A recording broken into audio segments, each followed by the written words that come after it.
so that through these you might be partakers of the mighty like nature, having escaped from the corruption in the world caused by lust. Corruption is caused by lust. We're going to get into that just a little bit right here, and we'll get into it a lot more maybe later, but here's the thing. It's when you want and crave and desire that you tend to go off the beaten track, because what we want doesn't always match up with what he wants. Amen. And so when what you want doesn't match what he wants, the stronger your lust for it is. And I know normally we think of lust, we think of sexual things, but that's not the limitation of it. We can lust after physical items because we like to have material things. We can lust after foods. We can lust after alcohol. We can lust after power. We can lust after glory and honor and esteem and wanting to be like a star on the stage or something. We can lust after things other than sex, although that's included. But it's these lustings that makes us put whatever we're lusting for above what he tells us he wants us to do. So what happens is when you are in a situation where he has told us to do A, but what you're lusting for conflicts with A, which is the one that's going to win out? Okay, so you have an opportunity to keep the Sabbath. But let's say you also have an opportunity to work and get double time on the Sabbath, which feeds your lust for money or your lust to buy something that the money would give you. Or let's say you have an opportunity to perform or do something that would bring you all kinds of honor and glory, but you have to break the Sabbath. Or let's say, you see what I'm saying? You have these different things that are going into there where what you lust after could cause you to choose wrongly. And so here it says that corruption in the world. Corruption is what? Taking what is right and making it tainted or wrong or twisted. That's when you corrupt it. You know, when you look at, we all have computers these days. If your hard drive or your operating system becomes corrupted, does your computer function anymore? No. And so you don't function correctly either when you become corrupted. Your walk becomes off the path and becomes corrupted. And it's all based on lust. These things are caused by lusts, cravings, desires. Maybe the word lust is a stumbling block for you because you think, well, I don't lust for anything. Well, but do you want something real badly? Do you like something real strongly? Do you crave something as a need that maybe should only be a want? These are also other ways of saying lust. Amen.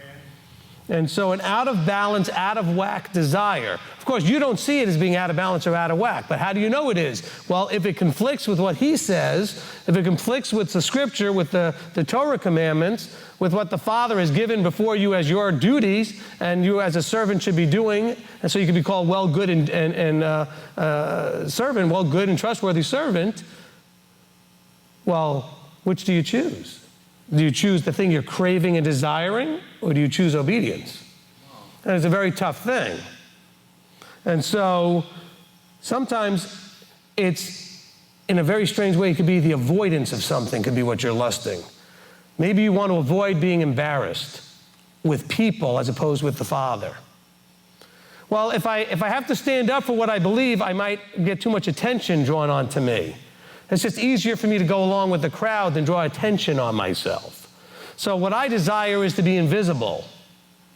And keeping what the Father says brings way too much attention. I can't deal with that. See, that's another desire that looks in a very different form than what we would normally think of lust as. But it's that craving or need or desire that conflicts with Abba, what the Father has told us, that's corrupted. And so you might go to work rather than stand up to your boss. Or you might do something that someone asks you to do rather than make a scene. And sometimes you shouldn't make a scene, as long as it doesn't cause you to break the commandments. And if you have to make, quote unquote, a scene, you can do it as gently and minimally as you can, saying and making every effort not to make a scene. But yet we can think of ourselves as being, but I'm a quiet person who just kind of walks through my life very invisibly. This couldn't be talking about me. Well, maybe. Because what if your efforts to stay invisible cause you to stumble? Because being invisible conflicts with being obedient. Some of the men, especially if you have that sort of mindset, that may be why you don't want to put your seat on. Because all of a sudden you're not invisible anymore. Because the seat automatically bring attention to you, even if you're a quiet person who never says anything.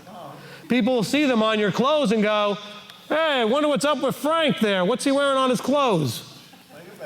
What's with George? What's going on all of a sudden? What are those frilly things on his clothes? And so we're embarrassed and we're shy. And so these are the things that are lusts, believe it or not. The desire to stay anonymous, to stay invisible, is also a lust. It's something that we desire strongly. That's probably a better way to say it. Anything you desire really strongly could be a lust. It depends on if it's in balance. If you're desiring strongly the commandments and the Father, that's a proper, strong, overriding desire. When you desire some things that are more worldly or that can conflict with the Torah, it could fall into the category of lust.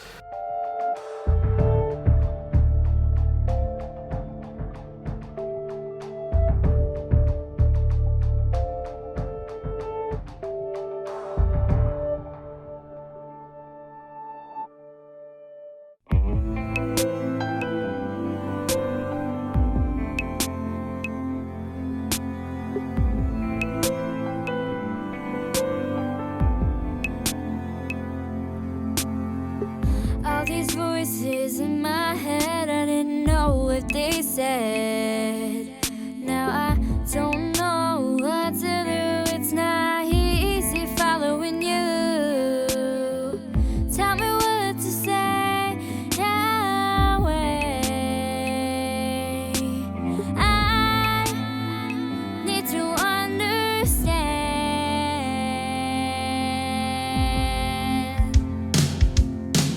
I'm just trying to walk this walk, but I'm at the edge of my rope, and all these people trying to talk the talk.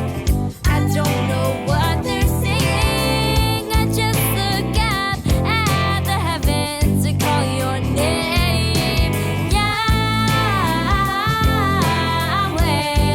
Yahweh, Yahweh.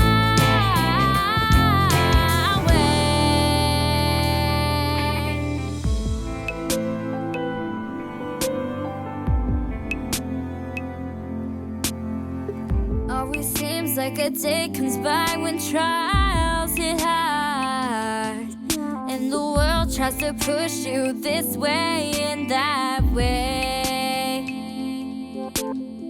I wish it would all just go quiet so you can show me the right way, Yahweh, Yahweh.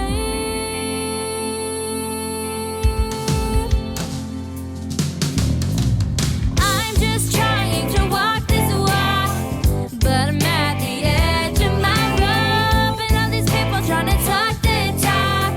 I don't know what they're saying. I just look up at the heavens to call your name.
The others work the same way too. If you bind them up nice, no problem. Alive. Thank you. I noticed that this morning when I woke up. I noticed that I was live. Okay. Shabbat Shalom, everyone. See, we got to start off with a little bit of humor. All right, if you'll all rise for the sounding of the shofar.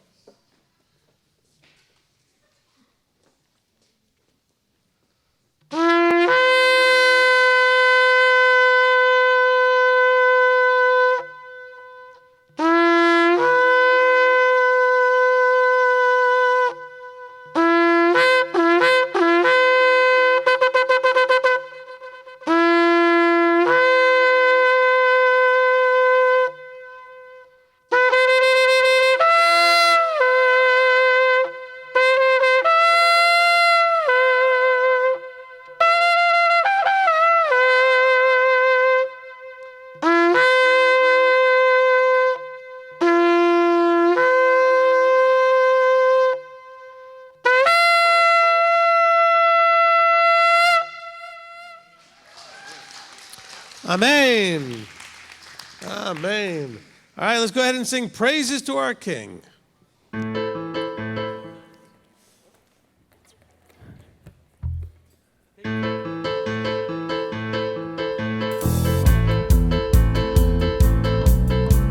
Shabbat Shalom, hey, Shabbat Shalom, hey, Shabbat, Shabbat, Shabbat, Shabbat Shalom.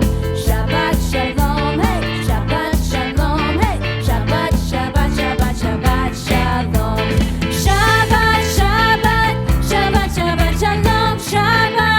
Shabbat, Shabbat, Shabbat, Shabbat Shalom. Shabbat Shalom, hey, Shabbat Shalom, hey, Shabbat, Shabbat, Shabbat, Shabbat Shalom. Ebeinu Shalom Aleichem. Ebeinu Shalom Aleichem. Ebeinu Shalom Aleichem. Ebeinu Shalom, Shalom, Shalom Aleichem. Ebeinu Shalom Aleichem. Ebeinu Shalom Aleichem. Ebeinu Shalom Aleichem. Ebeinu Shalom, Shalom, Shalom Aleichem. Shalom, Shalom Yerushalayim. Shalom, Shalom Yerushalayim.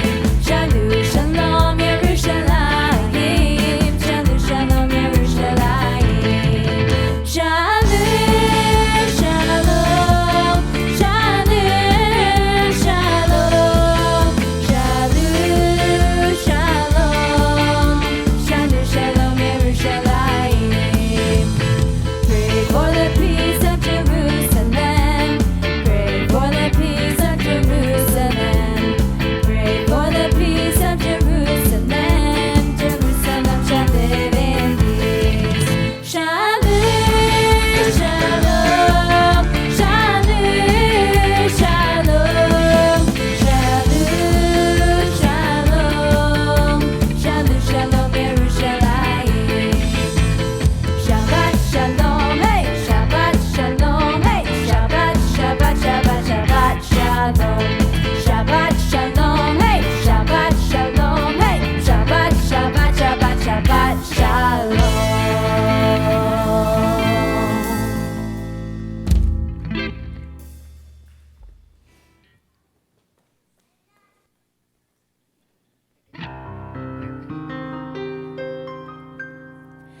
I was glad when they said to me, come to the house of Yahweh.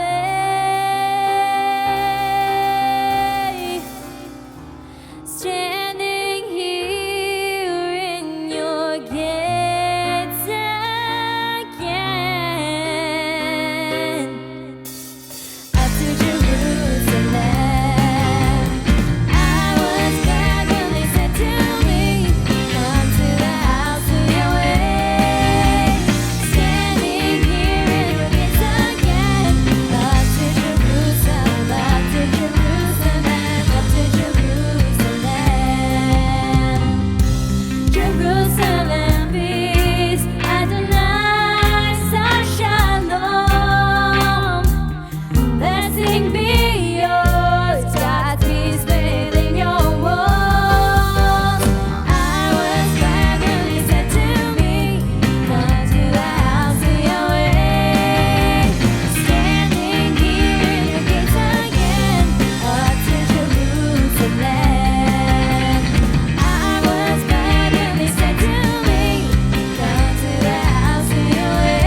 Come, let us praise the Lord and sing him a new song.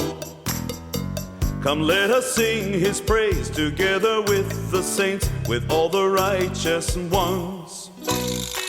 Let Israel rejoice in her Creator. Let the children of Eretz Zion be glad in their King. Let them praise his name with dancing, making music with the tambourine and harp. For the Lord takes pleasure in his people. He will crown the humble with salvation. Let the saints rejoice in this order. Sing and dance unto the Lord.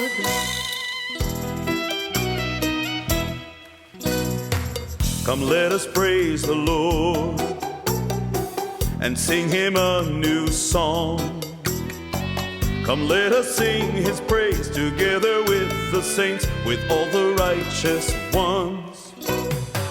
Let Israel rejoice in her Creator. Let the children of Eretz Zion be glad in their King. Let them praise his name with dancing, making music with the tambourine and harp. For the Lord takes pleasure in his people. He will crown the humble with salvation. Let the saints rejoice in this order. Sing and dance unto the Lord.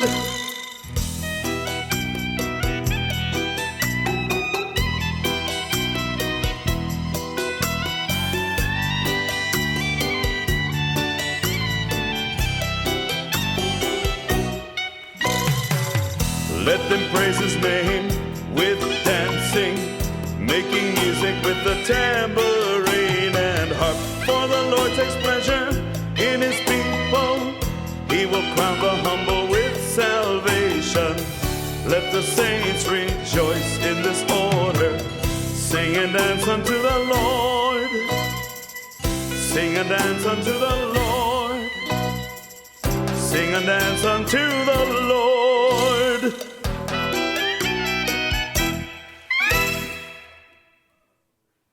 Arise and shine.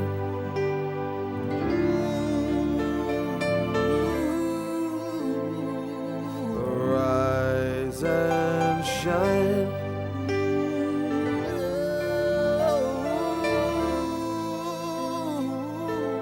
Arise and shine, for thy light is come.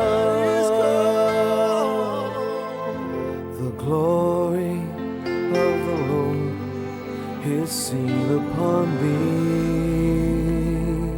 And the nations shall come unto thy light, and kings to the brightness of thy rising. Lift up thine eyes round about and see, they gather themselves all together. So arise and shine, for thy light is come. Arise and shine, for thy light is come.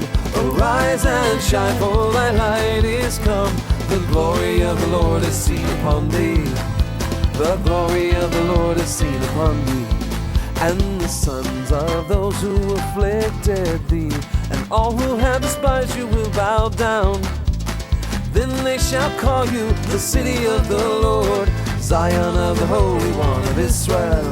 So arise and shine, for thy light is come.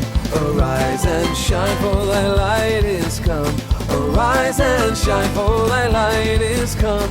The glory of the Lord is seen upon thee. The glory of the Lord is seen upon thee.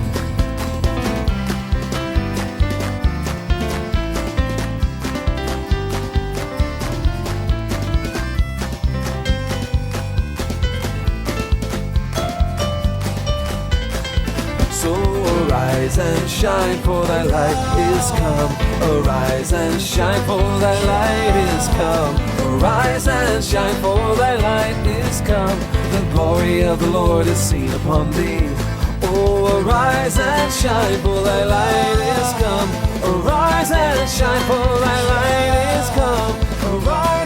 shine, for thy light is come. The glory of the Lord is seen upon thee. The glory of the Lord is seen upon thee. The glory of the Lord is seen upon thee.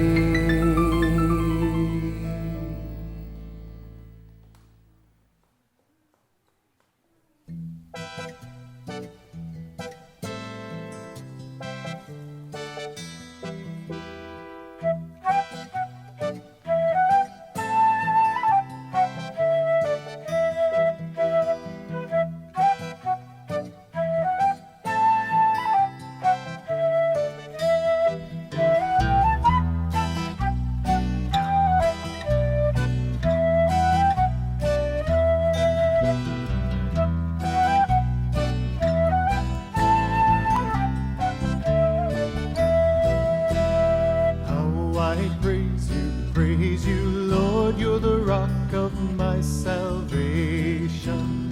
You I praise from shore to shore in all your creation.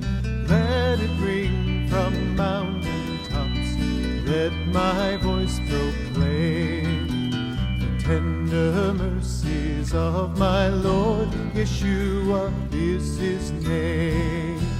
Messiah of Israel is he, restorer of our nation. The hope of David now we see, bringing us salvation. Root of Jesse, Lion of Judah, Judge of Israel. Now we praise you for your joy and love that never fails.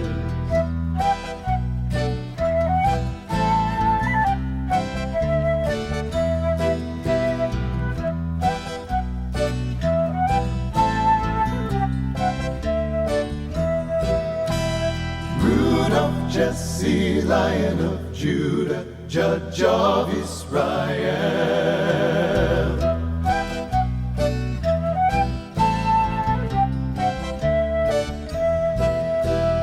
How I praise you, Lord, you're the rock of my salvation. You I praise from shore to shore in all your creation.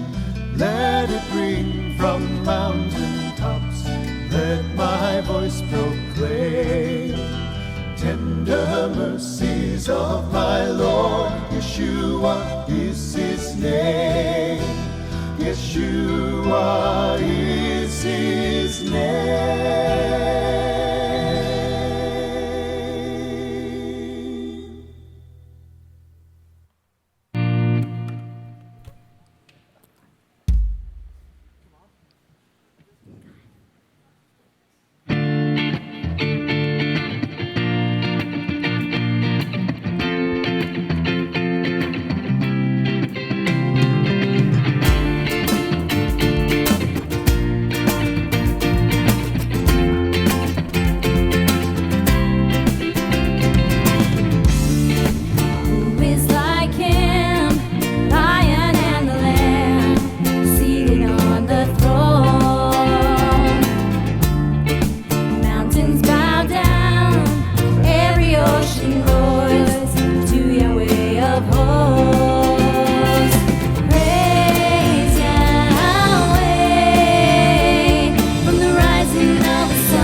wake up. Arise, arise.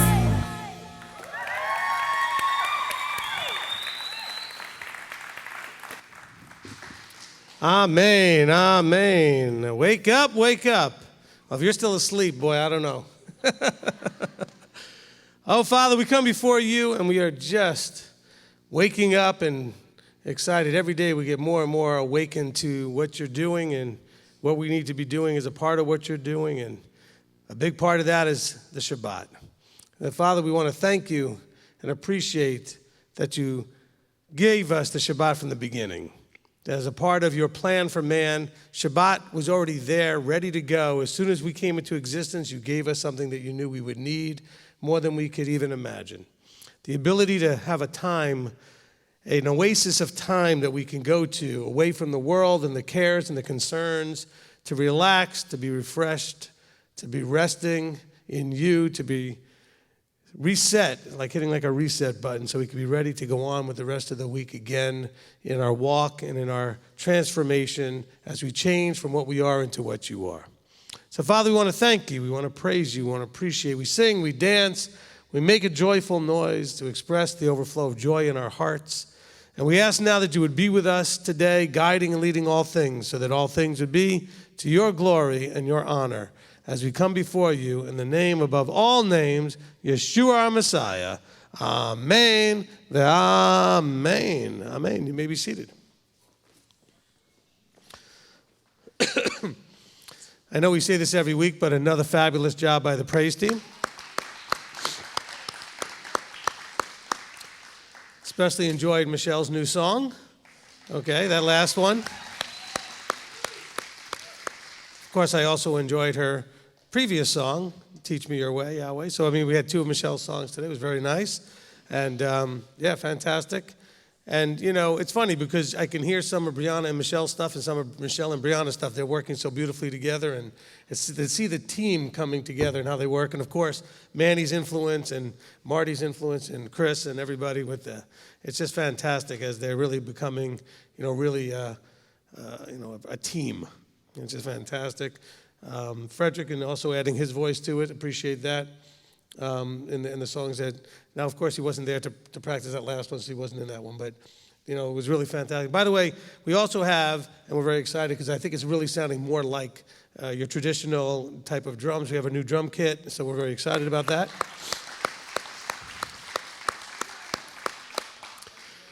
Okay, you're welcome. Chris is excited. Well, we were reluctant to go to electronic drums because it just doesn't sound generally the same as the acoustic drums. Of course, with the acoustic drums, we needed to kind of put, Chris into an airtight container so that we would, because it's so loud, the traditional drums. But with this, we can control the volume. And this is the set we wanted originally, but it wasn't available. It's brand new, being offered by Pearl, and it was not available even when we ordered it. We were on a waiting list to get it as soon as it came out, and so, we're just starting with it this week, and it sounded great. It really did sound good, so fantastic. Now you're going to have to fight with me to let me, because I'm going to want to sit down. I know I saw right after praise, after you left, Manny got right on there. It's a great kid. All right, but it's all because we want to make a joyful noise and help lead you in your vertical connection. Okay, and that's why at this time, in our service, in our order of service, is why we do the prayer and the praise, because, as we sing, it helps to refocus our minds. It gets ourselves in that vertical connection. The lyrics do such a great job of kind of getting us refocused. And the songs, the music, the melodies help us to get our hearts and our emotions headed in the right direction towards our Elohim. So, what an appropriate time then to take up prayer and praise. So if you're here locally, and you have a prayer or praise, you can raise your hand. Steve will bring around the mic. If you're on live stream, I've got both Kurt and Rob back there today. And so you can go ahead and type something in, and they will mark it down for you. Okay, we'll ask that you keep your backstories to a minimum, but that we can just, be able to focus. There's over 400 already online. Okay, at least when I looked a while back, so it's probably closer to 5 now. And we've got at least 100 people here, so, there's a lot. So let's go ahead and get started with Richard. Shabbat Shalom. Shabbat Shalom. I'd like to ask for prayer for Charles and Laura as they struggle today. They went to the ER, and the ER had no answers for them. So I ask that you be with them, keep them in prayer, and help the whole family just pull together through this. Amen. Amen. Okay, so not that Richard did necessarily a bad job with this, but for all of you, when the mic comes to you, it's a very directional mic. Aim it at your mouth. Holding it this way doesn't work quite as good, and pulling it away from your mouth doesn't work at all. It's got to be right in front and aimed at your mouth. That'll really help everybody to hear you. Okay, who's next? Okay, Sarah Beth? Asking prayer, not to sound like a broken record, but it has come to my attention that we have 2 months to the feast, and I know I need prayer for myself and all the things I'm responsible for to get ready, and I know that those above me need more prayer as well. Rebbetzin and Stephanie and all of those, everybody that has a ton of work to do before the feast. We need prayer. Amen. For those of you that she's talking about the YMTY program, I mean, we put almost 6 months worth of work into each one from one feast to the next. So it's a lot of work to provide all the elements that go into that program for a feast. Okay, so it's not like the children are just going to have a social group and be entertained. They're going to be learning, I believe, the armor of Elohim, okay? And they're going to be struggling to get it all done, actually, in the full time that we have. I mean, there's so much good. They've got activities and games, but all of them meant to help them understand the different elements of the armor, or whatever it is that we're teaching them each feast. And this time it's going to be about the armor. So, fantastic. Okay, and because it's only 2 months till the feast, I probably should get started on my... Why are you all laughing?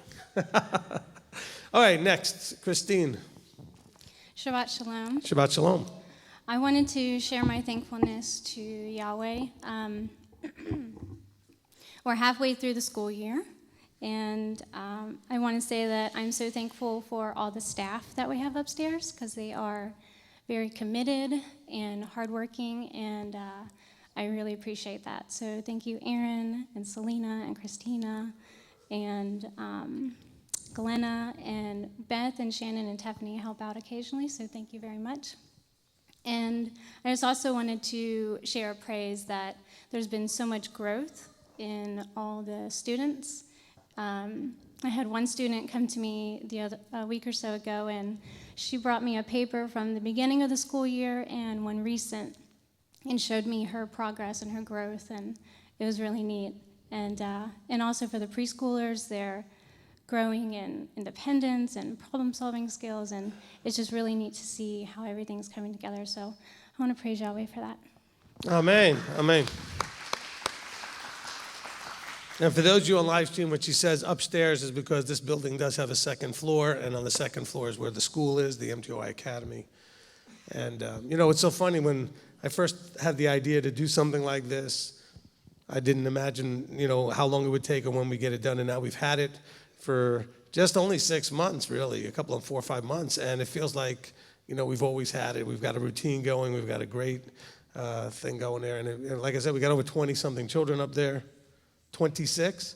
We have 26 students.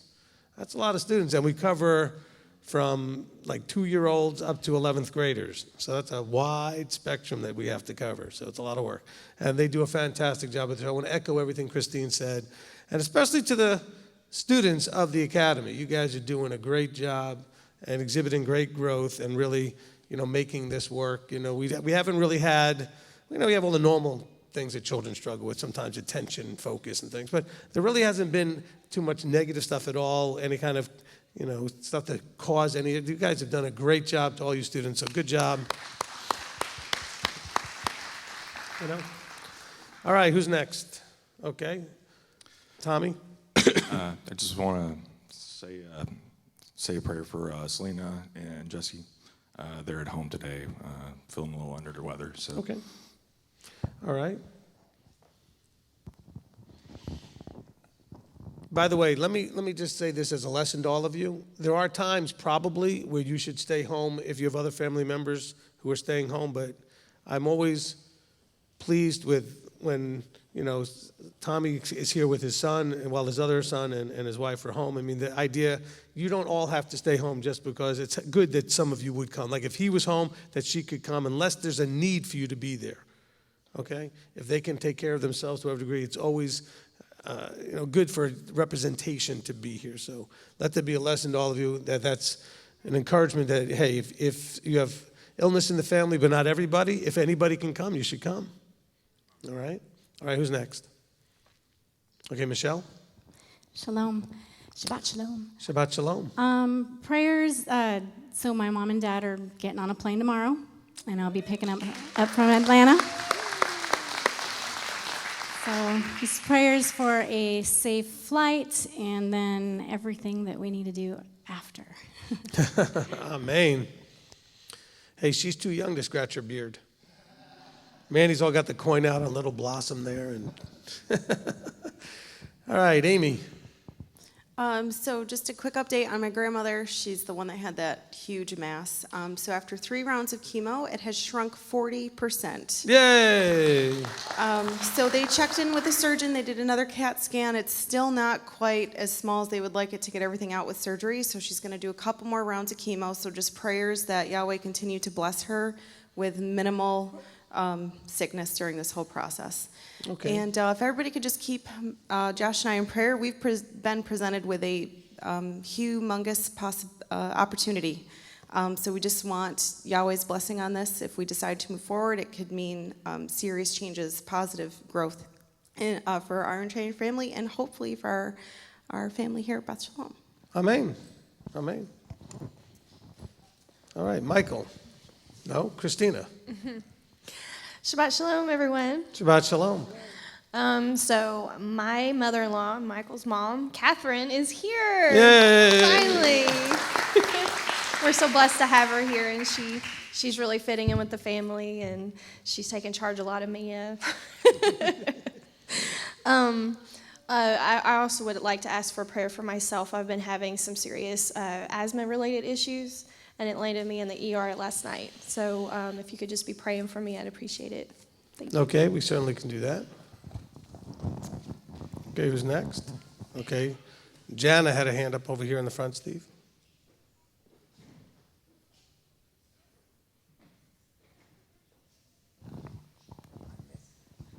Okay, I'm learning how to use this microphone. Shabbat shalom, everyone. Shabbat shalom. I have a couple prayer requests. One is for my father. He went to see the eye doctor this past week, I think it was, and they saw something on his eyes that could possibly be a blocked carotid artery or something. So just pray, because he's supposed to go to see his regular doctor. So I just asked for prayer for that. My other prayer is for my oldest daughter. I'm going to try not to get emotional. She chose not to come here with us. She's in Arizona with her father, and she's having a really hard time. And I know it's Yahweh's plan. Sorry. But as a parent, it's hard to see another child go through their hard times, even though it's Yah's way. So, prayer for my oldest daughter. Sorry for getting emotional. That's okay. Just prayer that Yahweh's will be done and that he can restore us back together again, because 3,000 miles away is really hard. So just pray Amen. for that. Look, the whole thing that we have in our whole life experience is a father emotional about his children. So of course we get emotional about our children. Okay, our Heavenly Father looks at us the same way. He gets very emotional about us. Okay, Tamara? Shabbat shalom. Shabbat shalom. I wanted to request prayer for my cousin Beth. If you guys were at Austin and Bailey's wedding, she was the one that was singing that beautiful song. She celebrated her first-year anniversary of her first marriage in December, but her husband passed away unexpectedly this past Tuesday from dialysis complications. And if you guys could just keep her in your prayers, I'd appreciate that. Certainly. Okay. Anybody else? All right, give it to Rob.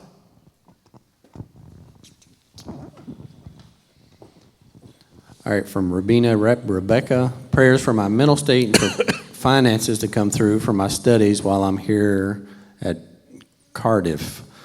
Olivia and Jana Hoffman, lifting up praises for keeping me safe on the road. Also lifting up Dwayne, please, for healing. Rebecca Roth, asking prayer for healing from 5 days of nerve pain running through my head like lightning. From Stenethia, please pray for my aunt, Una. She is in ICU for the flu and high blood sugar, stable but critical. Michelle Perez, praise Yahweh, I'm breathing easier, and my 6-year-old grandson is here celebrating Shabbat with us this week. MTOI Lakeview, prayer for the group as we have much to do to transition to the new building. Prayers for Molly and finances to get hearing aids. Prayer for Robert and Lisa as they prepare to travel to Japan to bring their family back to the States. Also, as the coronavirus concerns, that they be protected. Prayer for Brian, his children, and fiance as they are dealing with health issues. From Ariel, prayers that they ordered an MRI for my knee and they'll find out what's going on. Kendall Phillips, praise report, Jessica's heart procedure went exceedingly great and we are back home and Jess is recovering very well. Thank you to all who have prayed for our family. From Misty Ringo, praise, live stream, a couple of deaths in my family averted. I said no to suicide and a near overdose. I am praising. Harold and Betty Olson, planning on leaving tomorrow for Cleveland, asking prayers for getting everything ready and for safe travels. Alyssa Holmes, pray for me. My arms are hurting so bad from overuse, and I might have pulled a muscle in my back. Transfer, and because of that, or it could be my lungs or something, I don't feel good. Evangeline Agalasso, prayer for healing, please. Been battling with cough and cold since Tuesday amidst the science fair and Grandparents' Day celebration. From Dan Adams, continue prayers for my wife's family with the cancer. Her grandfather was laid to rest Wednesday, but a change, huge praise. I got a job making 1/3 more pay, no problem with Shabbat and feast days. Pat Novak, praising Yah for all he's provided for me, health-wise, medical needs, also asking for prayers as I patiently await the fulfillment of our past prayers for my adult children and their families.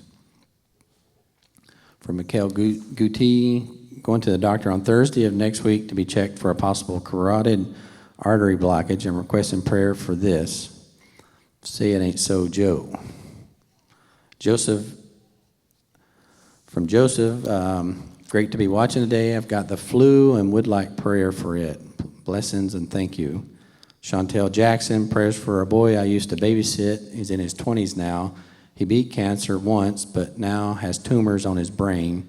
The family is dealing with a lot as they've already lost one son. Craig Lane, prayers, Isaac and I were hit the hardest this go-around. Praises that IRE hasn't been affected at all. Thankful for the live stream. It's really come a long way. From the Starkle clan, prayers for my wife, Tamara. She has been having a lot of nerve pain this past week. Mar Smith, please pray for my friend Frank, just released from the hospital with double pneumonia, for complete healing and protection from new attacks. Also his wife, Gail, for strength. Maureen Williams, praise for my cousin Bertie, who has to do a bypass surgery. From Ava Yvonne, please pray my sister Mary. The cardiologist told her that her heart is functioning at 30%. She has 2 to 5 years to live. She is very frightened and angry about her circumstances.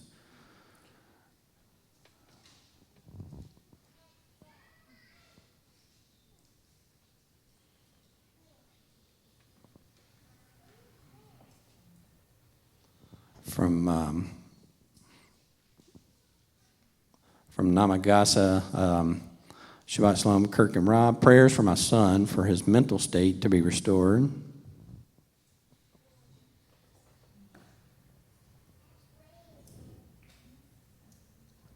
Klein family, prayer request. Our grandson, Kellen, still has signs of jaundice, but at least he's out of the hospital.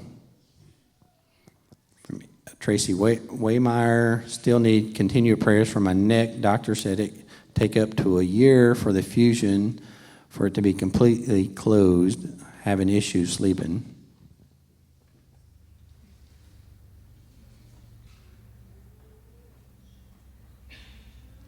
Sherry Sherrard, prayers for Earlene Mill as she is finished with her radiation treatments and she's getting stronger, and prayers for my friend Brenda Phelps' family as she has lost her battle of stage 4 colon cancer. Tina and Butch Herman, prayers for both my sons and also for myself as I'm experiencing much pain due to a pinched nerve in my back and unable to sleep. Donna Stevens, prayer for my sister-in-law diagnosed with cancer in the breast and just found out that it has traveled to her spine, and for my brother who is going through court issues. Joshua Fox, prayer for healing for my wife and help with being able to move closer, if not to Tennessee, and prayer for my 2-year-old daughter Rebecca's health.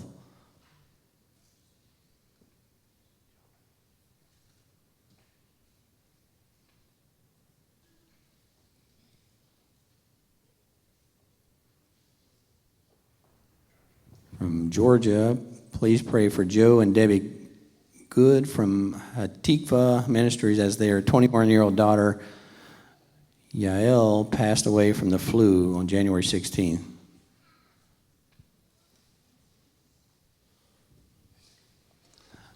We have many unspoken, many on financial relationship issues, travel mercies, and that's it. Okay, amen. All right, so let me just go ahead and add all the people that have contacted us during the week since we got together for a Torah study, that we want to pray for those situations and also lift up those praises of the things that have come up since that time. My lung coughing thing is still there, but it seems to have gotten continuously, little by little, a little better.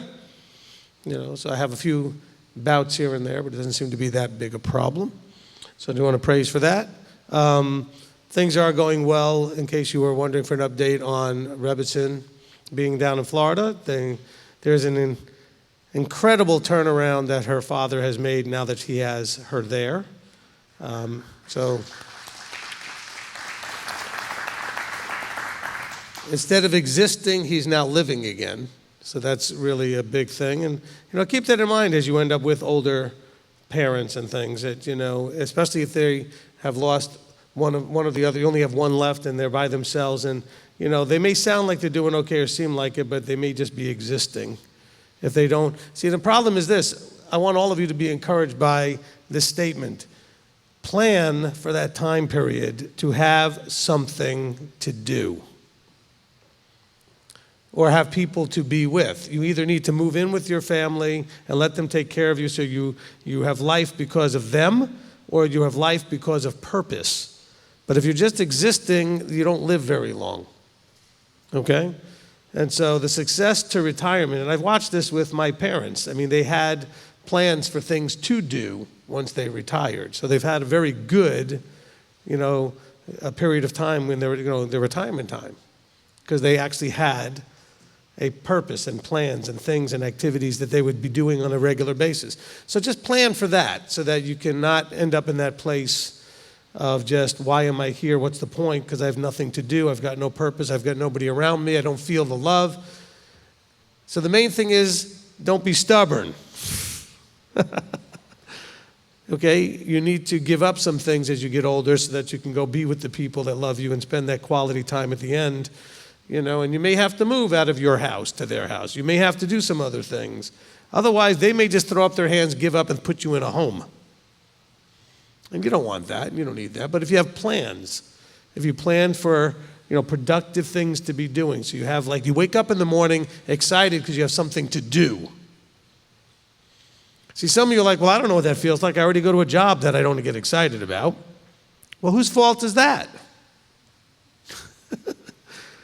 If you don't have a job you're excited about, figure out what you'd be excited about and go create an ability to do that job.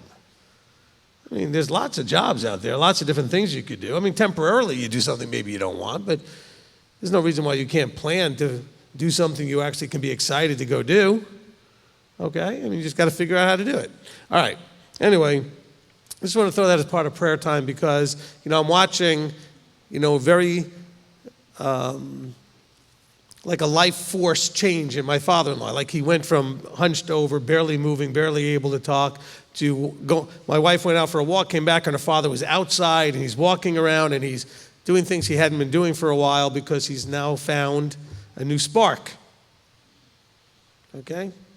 And that's a gift that's priceless, to be able to give somebody a spark. By the way, you can give that to somebody at any age who seems depressed and down and frustrated and hopeless, and you can give them a spark and say, hey, I'm here for you. I'm here to encourage you. I can lift you up, but you're still going to do what you got to do. He still had to, get up and start doing things, but he now had someone there to cheer him on and to help him, and all of us need that in life to some degree, okay? And so just be encouraged with that. There was something else I wanted to say, and I can't remember what it was. Oh, also just as part of praise, we had our leadership meeting last Sunday. It went very well. Just tremendous, the people that Abba's brought together to work together to serve his body. Not the whole body necessarily, but the little piece that we have responsibilities to take, the opportunity to serve. And it was about, 17 or 18 men in the room. We do this on Zoom, virtually, from around the U.S., Canada, and other countries.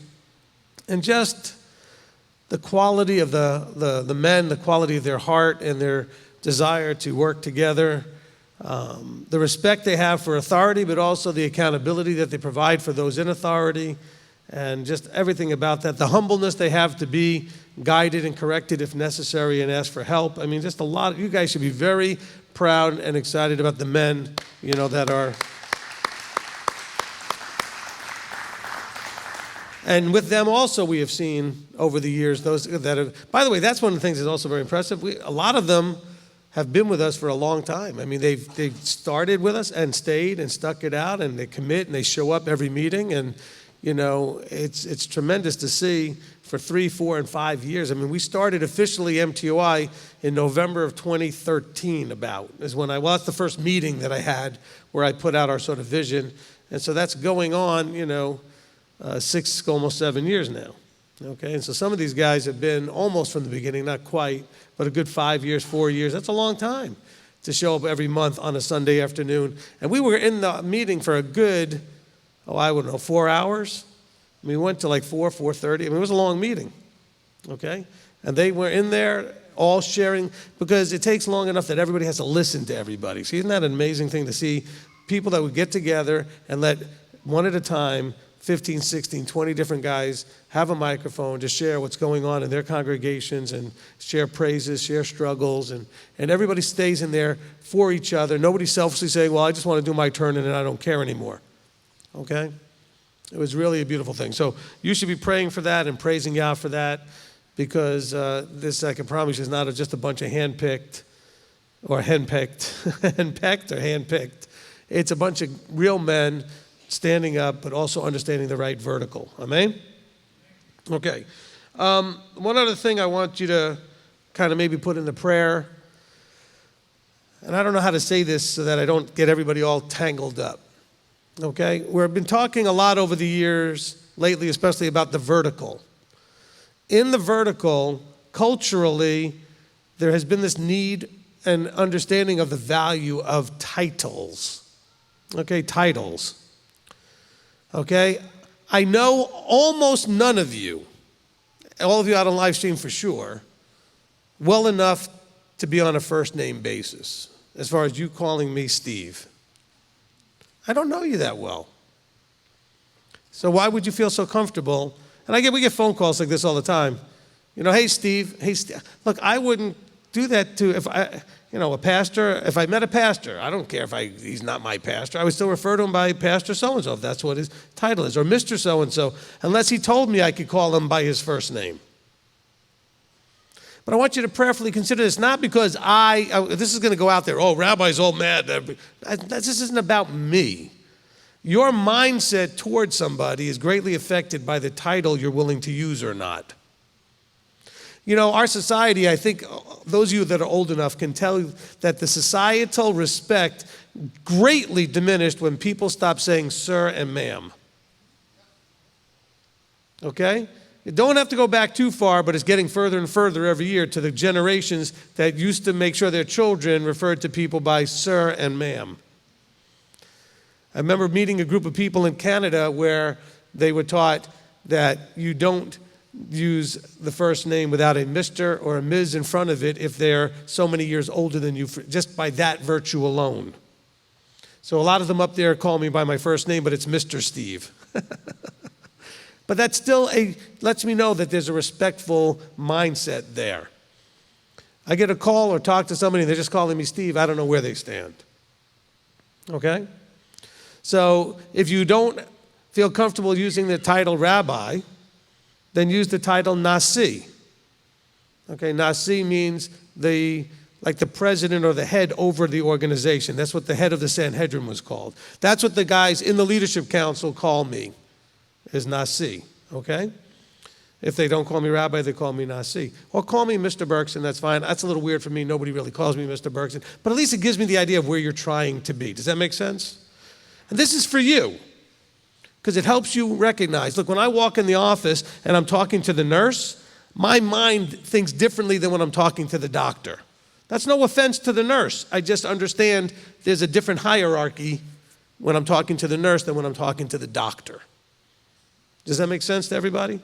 Just like if you went into a company and you're talking to the owner versus you're talking to the manager of the front office. A manager versus owner is a different mindset.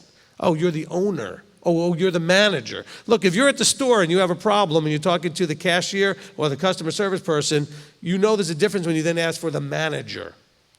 Why did you ask for the manager? Because you have a different perception of part of the vertical thing. Okay?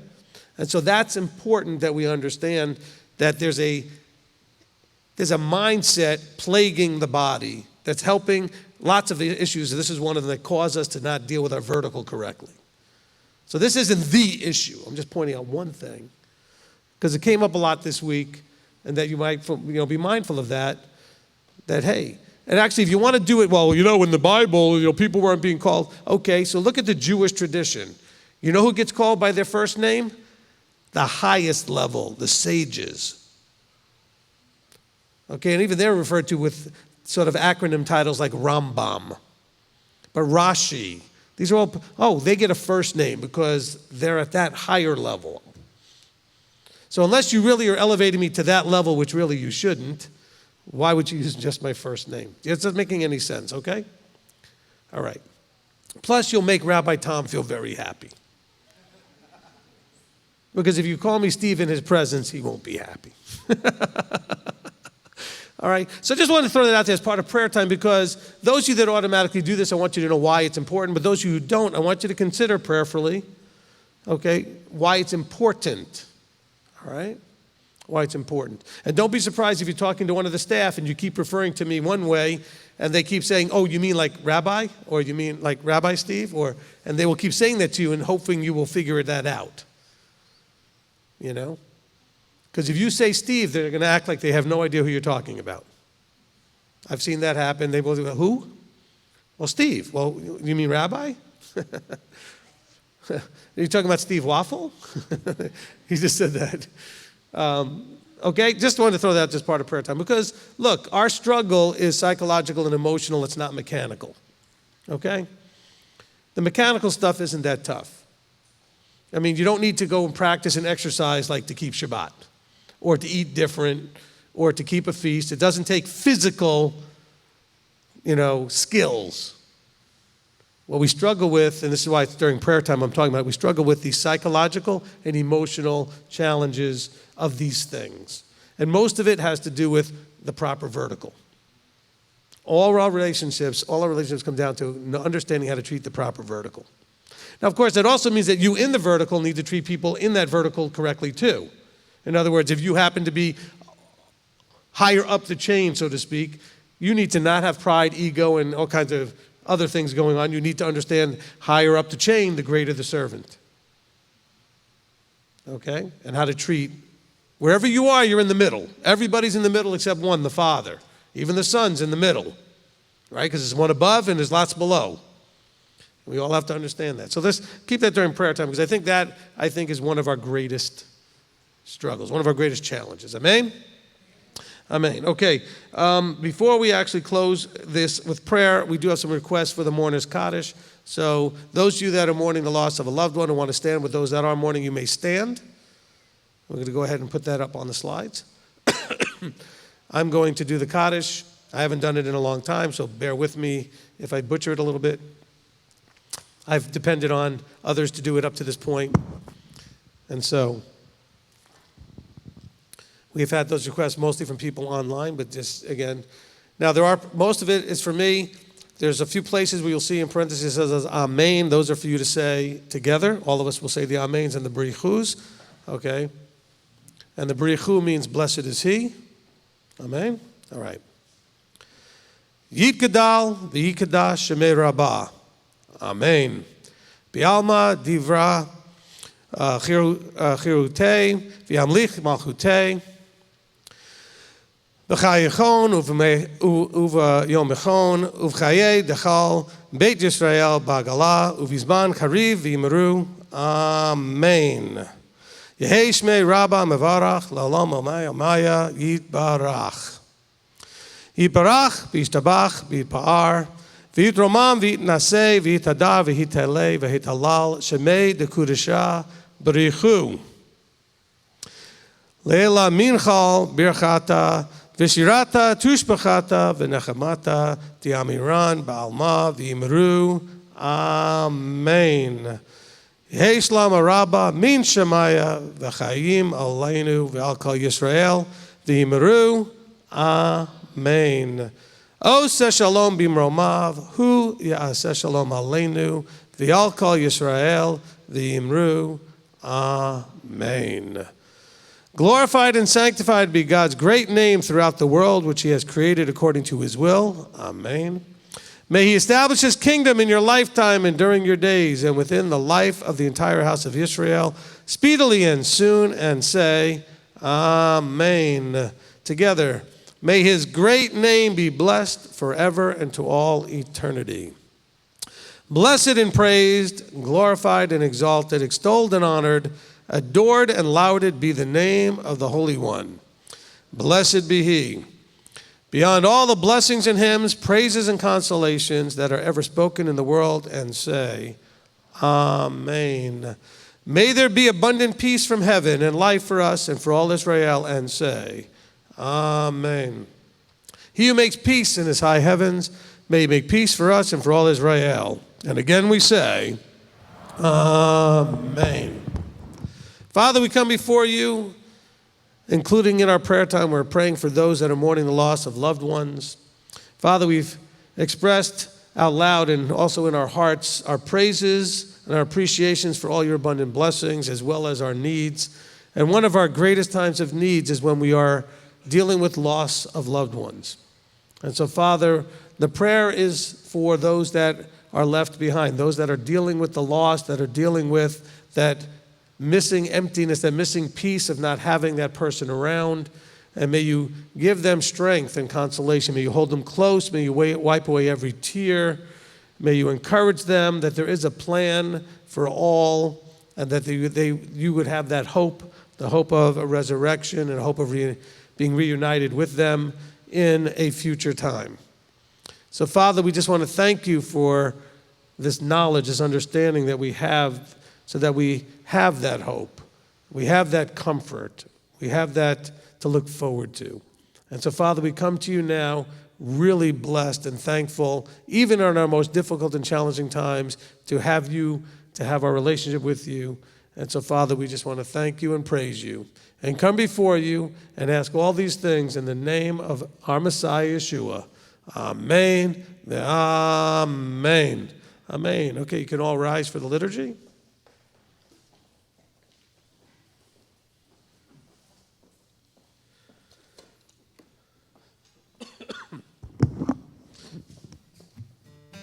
that now. I forgot she's got a headset now, microphone.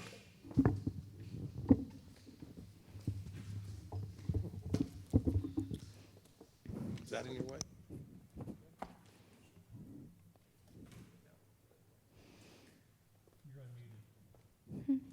Okay. Baruch Hu. Baruch Hu et Yahweh HaMbarak. Baruch Yahweh HaMbarak Le'olam Vayed. Bless Yahweh who is blessed. Blessed be Yahweh who is blessed forever and ever. Matovu.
Yahweh is one. Blessed be his name, whose glorious kingdom is forever. Vahavta. And you shall love Yahweh your Elohim with all your heart, with all your being, and with all your might.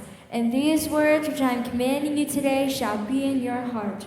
And you shall impress them upon your children, and shall speak of them when you sit in your house, and when you walk by the way, and when you lie down, and when you rise up, and shall bind them as a sign on your hand, and they shall be as frontlets between your eyes, and you shall write them on the doorpost of your house and on your gates. Amen.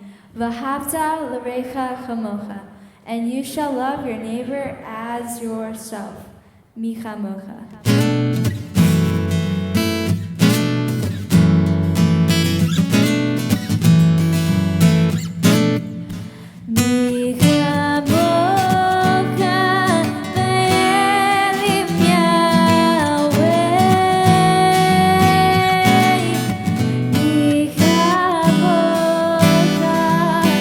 Yeah.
לעשות את השבת, את תורת ברית עולם.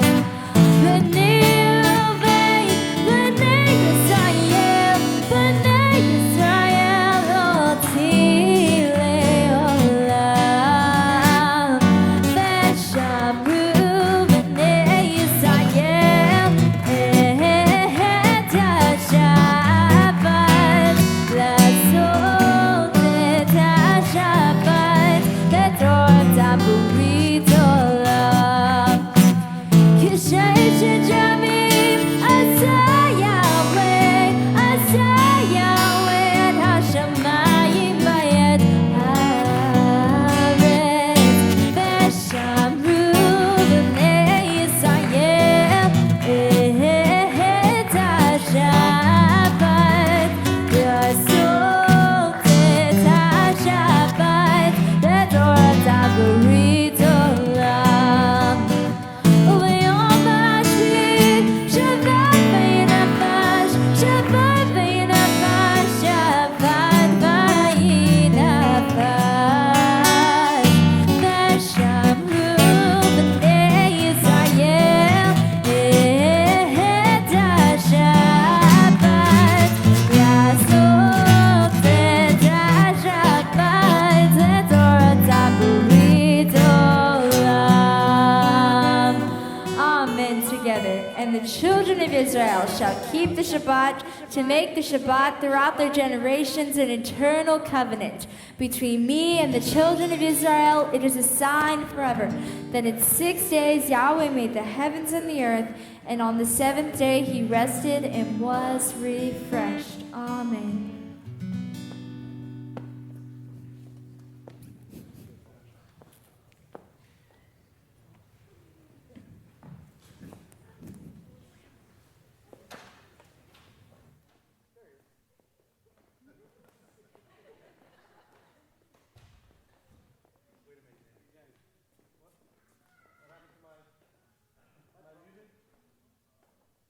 Am I not on? There we go.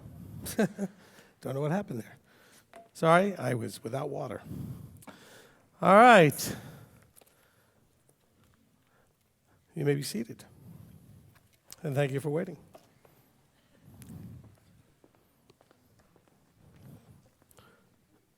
Excuse me. All right, you know what? I know we don't say this every week, but I really have to say that it is just a blessing to have Brianna and Marty do the liturgy. I almost can't remember the time when it just was me up here doing it, and that was a long time ago. Okay, and then we had other people kind of step in and stuff, but what a fantastic job to hear them, you know, to lead us in the liturgy. Something we didn't bring up during the prayer time that I guess we could have is, you know, pray for the redundant backup, you know, to have somebody that can do the different tasks, you know. So, for example, you know, that we have someone that's a really good cantor. I'm going to try to teach Brianna to do, you know, Kaddish and stuff, but just so we have people to back up those that are doing, if we only have one person that's basically doing those kind of jobs, because, you know, we can have things happen where people are not able to be here, and then we need to have someone to back them up. Okay? So for everything that we do. So let's pray that, you know, Abba will provide those people that will come here that can, you know, stand in those different places as the backup to whatever, you know, being ready to step in if need to be at any point. All right, fantastic. Okay. Tithes and offerings. Okay. We don't take up a formal offering here at Beth Shalom or at MTY, but we do have a box here in the back of the room. And for those of you that are here locally during the week or any other time you come in, we now have a locked, secure box in the front by the front desk that you can take advantage of if you just happen to want to stop by and drop something in. And that's so you don't have to wonder where that box go, but we'll be able to do that through at the front desk. Okay. If you're online, we do have donation buttons on our website, etc. A reminder about the tithes and offerings. If you, and I guess this should be part of the announcement, so we can do it now here. If you are wanting a year-end statement for your taxes, you need to contact accountant at mtoi.org, okay? Okay, or just send ops, ops at just contact us, call us, anything, smoke signals, something, okay? But let us know that you want one and give us the address you want it mailed to, and we will definitely do that. The government no longer requires that we send one automatically to everyone, which is a praise, because very few people need them or want them, because almost very few of you, and this is not an insult to any of you, but they give us such a big standard deduction that you're not going to get any benefit from it anyway. Okay? I'm not saying that's not because you're not giving. I mean, if you gave a perfect tithe all year, they give you a deduction that normally would cover even that. So I learned this lesson when it came to medical stuff. One year I had a bunch of medical things. I thought, oh, good, I'm going to claim them all that medical stuff, and it still wasn't enough to be bigger than the standard deduction. So, but if you need one, if you want one, if your accountant's making you get one, that's fine. Just let us know, and we'll be happy to mail you one, okay? All right. So the tithe and the offerings, go ahead to the next slide. Hamaaseh v'hatrumah, the tithe and offerings. The purpose, as we understand it, of tithing is to teach us to always put Yahweh first in our lives. It also, as I've taught in the second teaching on that, it's for us to appreciate his blessings, his abundant blessings. Blessed are you, Yahweh your Elohim, King of the universe, who commanded and made promises to us concerning the tithe and the offering. May you open up the windows of heaven and pour out a blessing that cannot be contained as we walk in these mitzvot, these commandments. Amen. Amen. Now, we do have a couple of programs at Amazon that we're a part of that are for those of you that would like to support the ministry but don't have any additional funds to do financially. We are part of the Amazon affiliate program, which means that we have a logo like this on our website that you can click on. It doesn't look exactly like this. Amazon changes them on a regular enough basis, but they give us a link that they then have it, and it takes you to them and lets them know we sent you. They then give us a referral fee for that.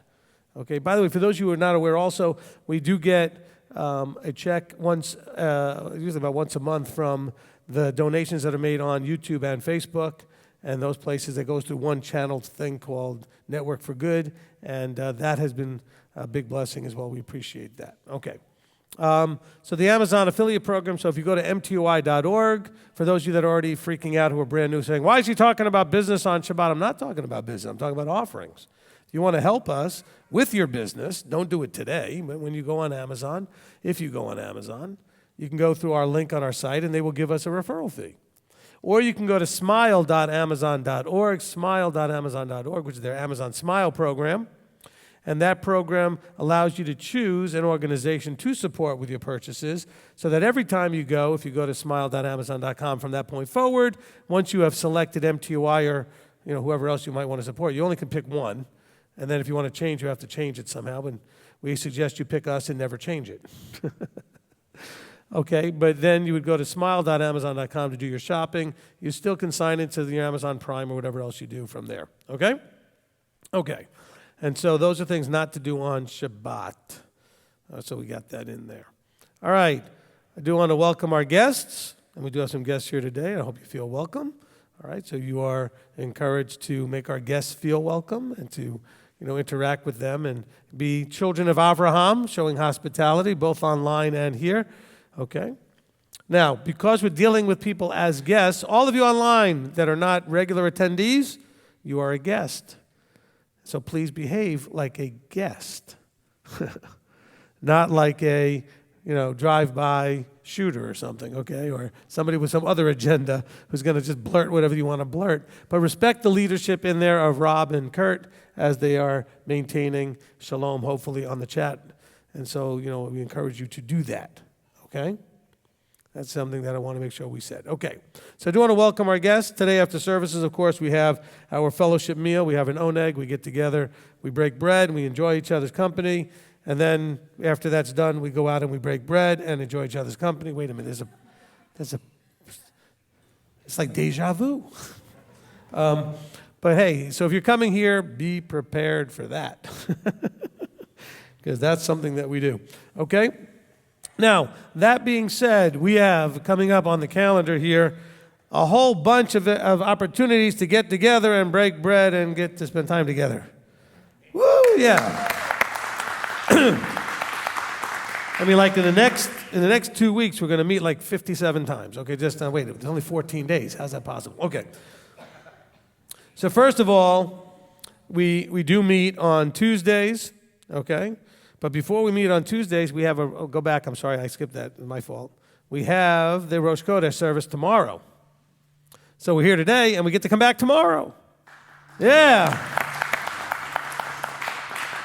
Okay, so we're going to eat at 6. So again, if you have food that you're bringing that needs any preparation, try to prepare as much as you can at home and not need to prepare it here, but if it needs any preparation, we're doing this standard oneg style, just like we did today. So we're not doing a theme. You don't have to sign up for anything. Just bring like you would to oneg. Bring enough food for yourself and some others so they can have your meal. So we're doing it the oneg style tomorrow night, 6 o'clock. And then we're going to do our live stream of our short Rosh Chodesh service at 8 o'clock, okay? Eastern time. And so that's oneg style tomorrow night. And so, like I said, if you got anything that you need preparing, show up a little earlier. I'd like to start eating somewhere between 6 and 6:15, so we have plenty of time to eat and get ourselves settled out so we can do the service at 8 o'clock, okay? So I'd like to start eating somewhere around 6 o'clock. Okay. Those of you that are in charge of the meal, the kitchen, and all that stuff, if for some reason I am not in the room at 6 o'clock, but we have most people here and it seems like you guys are ready to go, just go ahead and start. It's okay. I may be on a phone call or some other thing happening, and so don't necessarily delay things just because I'm not in the room. You can start without me. It's okay. All right, I will be in at some point quickly as soon as I can get available. All right. So then every Tuesday, on Tuesdays we have Torah study. And so I want to encourage everybody that this is something that, if you have not been attending it, is a tremendously valuable thing to do. I mean, some of you are thinking, well, you know, I've been to congregations and I've gone through the Torah cycle hundreds of times, blah, blah, blah. I promise you, if you come with expectation and openness to receive, you'll hear something and receive something either that you never knew or that you always knew but weren't really paying attention to. Okay, but you got to come with an expectation. Not an expectation of anything specific, except an expectation to receive something. Come ready and excited about what are you going to get out of this study that you needed. And all you need to have to make it successful is one idea, one distinction, one thing that can help you in your transformation from who you are and what you are into what He is. Okay? And that's where, or maybe that one thing that helps you understand that whole deal better so that you'll transform more easily. These are things that are important that you do, okay? All right, so that's the Tuesday night studies. Now, we do have connected with that our Parsha Pearls program, which is our YMTOI program. Okay, MTOI, for those of you that are not as familiar, is Messianic Torah Observant Israel. So guess what YMTOI is? Young Messianic Torah Observant Israelites, okay? So for our youth, we have a thing called Parsha Pearls. Parsha is a Hebrew word for the different ways that we break out the 5 books of Moses into sections. Okay, so we do these parshiot every week. Okay, that would be the plural. And so the Parsha Pearls program is free. It's on the YMTOI website, ymtoi.org, and it has a downloadable PDF that on it has a discussion of an aspect. This got a little confusing this week. Someone called up and had confusion. We do not cover the entire Torah portion in one Parsha Pearl. Okay, we focus on one of the major 2 or 3 aspects of the 4 or 5 chapters that are covered in that week's Torah portion. Because sometimes in a Torah portion, there could be 3, 4, or more major themes going on, which is a lot for a child to try to process and digest. So over the years going forward, we will do additional ones that cover the additional aspects that didn't get covered the first time or the second time as we go forward. Okay, so, and then after that's covered, there'll be questions and things that they can fill in the blank, stuff that showed that they understood what they were reading and what they were learning about, and then there'll be things like a craft to do and a snack to make, and games like, word searches and crossword puzzles and mazes and all kinds of fun stuff. Coloring pages for the younger ones or the older ones. Some of us like to color even older. Also, there will be Hebrew flashcards, so you can learn some Hebrew words that came out of the Torah portion. All kinds of great stuff. All right? Did I leave anything out? I'm just looking over at Stephanie because I'm like, she works hand in hand with Rebbetzin about putting that together. So this is all free, and it's on average about 30-plus pages for each age group. That's a lot of stuff, okay?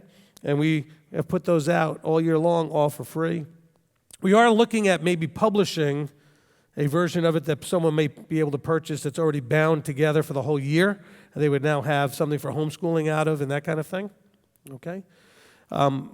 There will be a lot more work for that, though. I'm just looking over at Steph, and my wife is, I'm sure, watching, because we're going to have to then find ways to put in the table of contents a recommended way to break it up for homeschool, okay, as opposed to it once a week. You have that already? Okay, good. You're working on that? Okay, because, we design it to be used for a Sabbath school, but you can also use it for homeschooling, and then you can break it up into pieces you do all week long. All right. That being said, also bear in mind that although we are not publishing any new Parsha Pearls for the first, half a dozen or more of the Exodus, I think we're not doing the first 7, so that means there's about 5 more we're not doing at this point.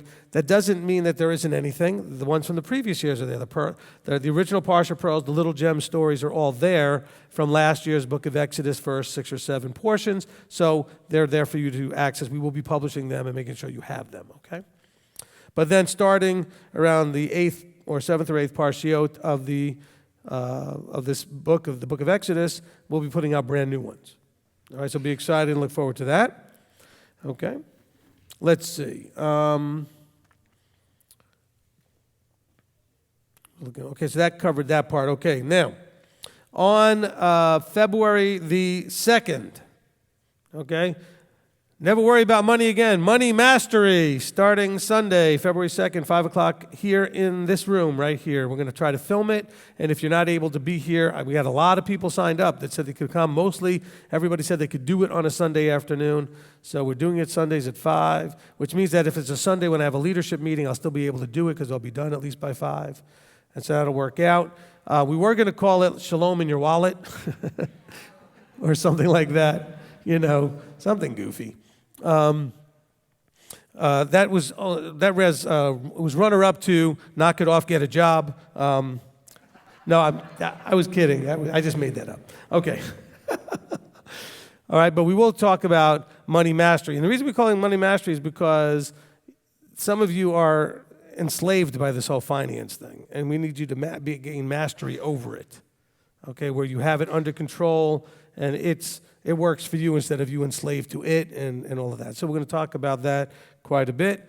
I don't know how many weeks it's going to go. I don't expect it will be even remotely as long as the last class, because I think I can handle the things that I think you need to do in this initial portion in only a few sessions. And then if we want to come to step 2, we could have another group of sessions, okay?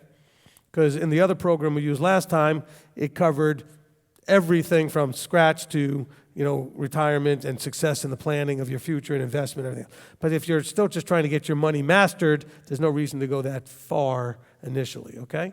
So I expect this will be like maybe a couple, 3-4 weeks, something like that. About half as long. The other one was 9 weeks.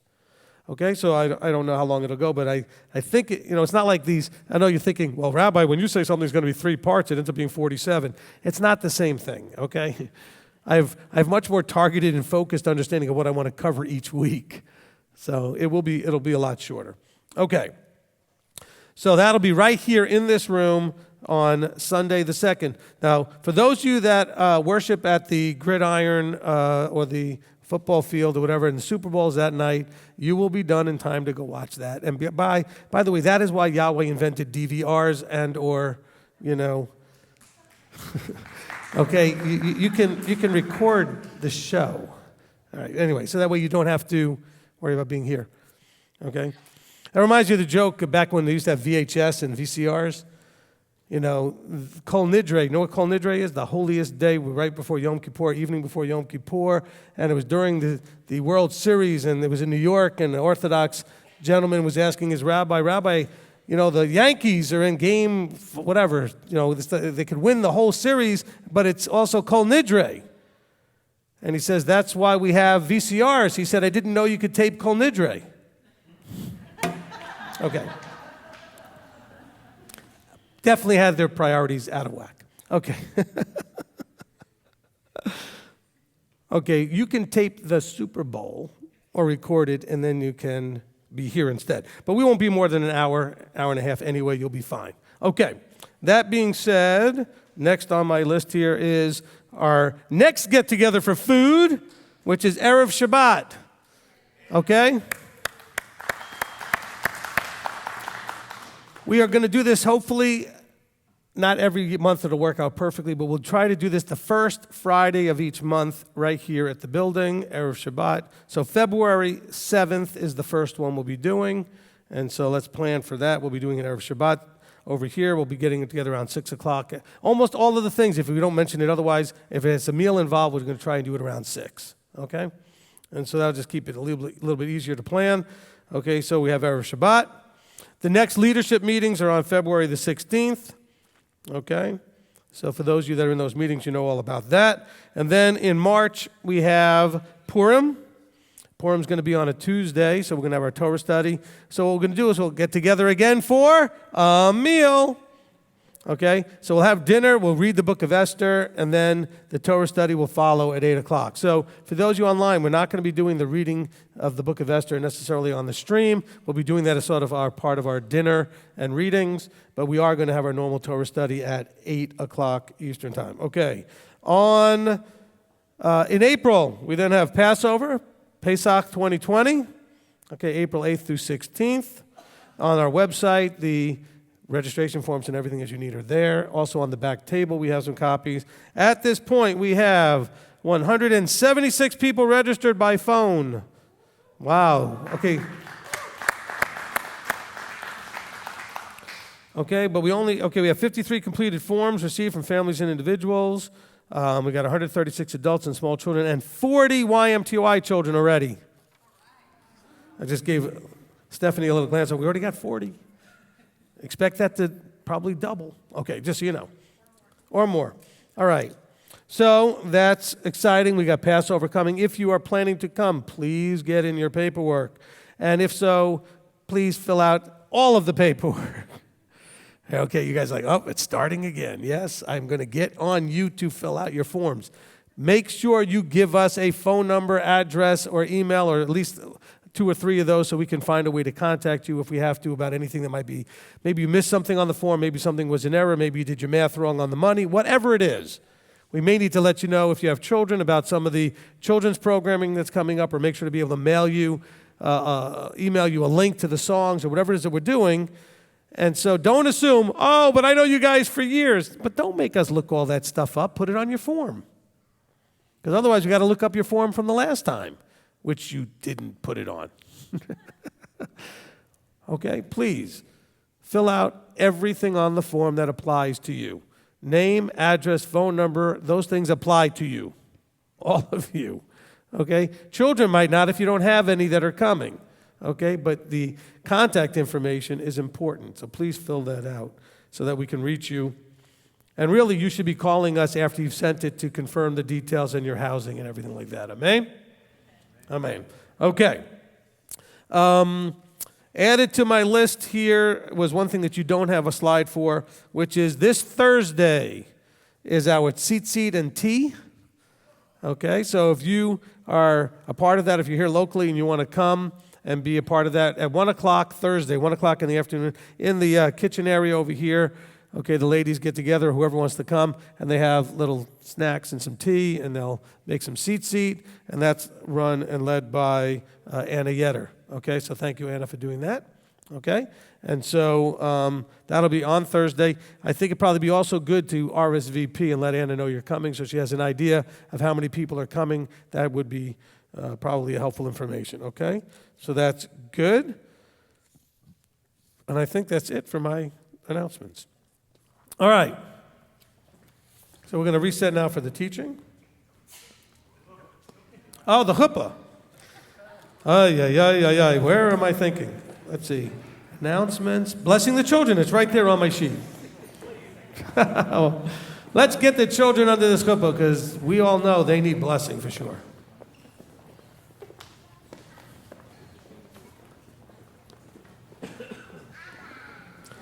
All right. So children, just give them a minute here to get this thing sorted out.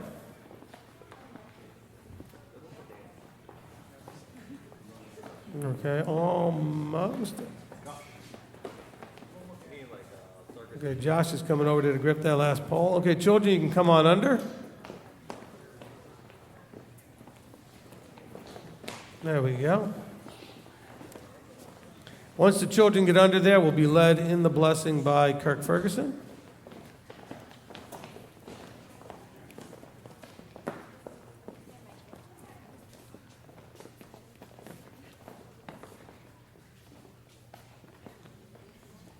Everybody's like on the outside edges. There's like nobody in the middle but Stephen, okay? People in the middle. Come here.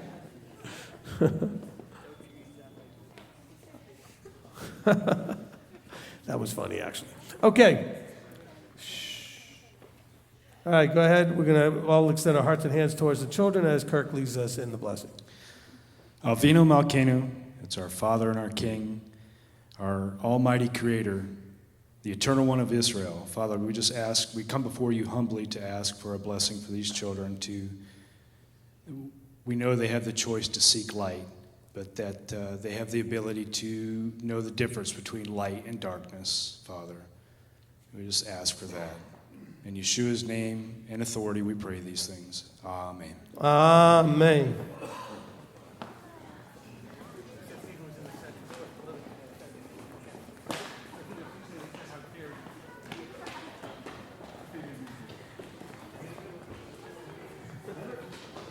All right, you may be seated. Okay, the children are dismissed to their classes. Gadol class, you're in here with me. Those of you online, we have several classes. We call them Katan, which means small, and Gadol, which means big. So we got the older children in here. The Katan, or younger children, are upstairs in their classrooms doing the Parsha Pearls. If you're online and you wonder, so if you were here, the teenagers who don't go to class anymore that are in here, they are expected to be paying attention to the teaching and actually take a written exam. They take a little quiz. Who's doing the quiz today? Tiffany's not here. You are. Okay.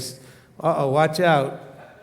Stacia's doing the quiz. Okay, so they get quizzed. Really, we should quiz all of you to see how well you're paying attention, because those quizzes are pretty good. All right? Anyway, and so they just easy enough questions just to show that they were actually listening. Things that I said, just a little key, tidbits, simple things like what teachings I mentioned.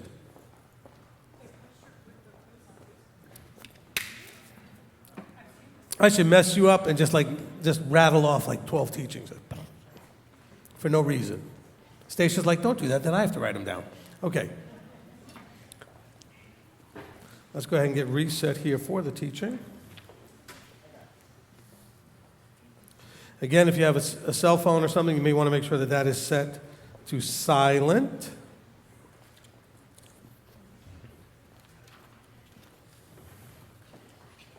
Kind of always cracks me up. I came with 2 pages of notes today, knowing full well I'm going to just read like one thing.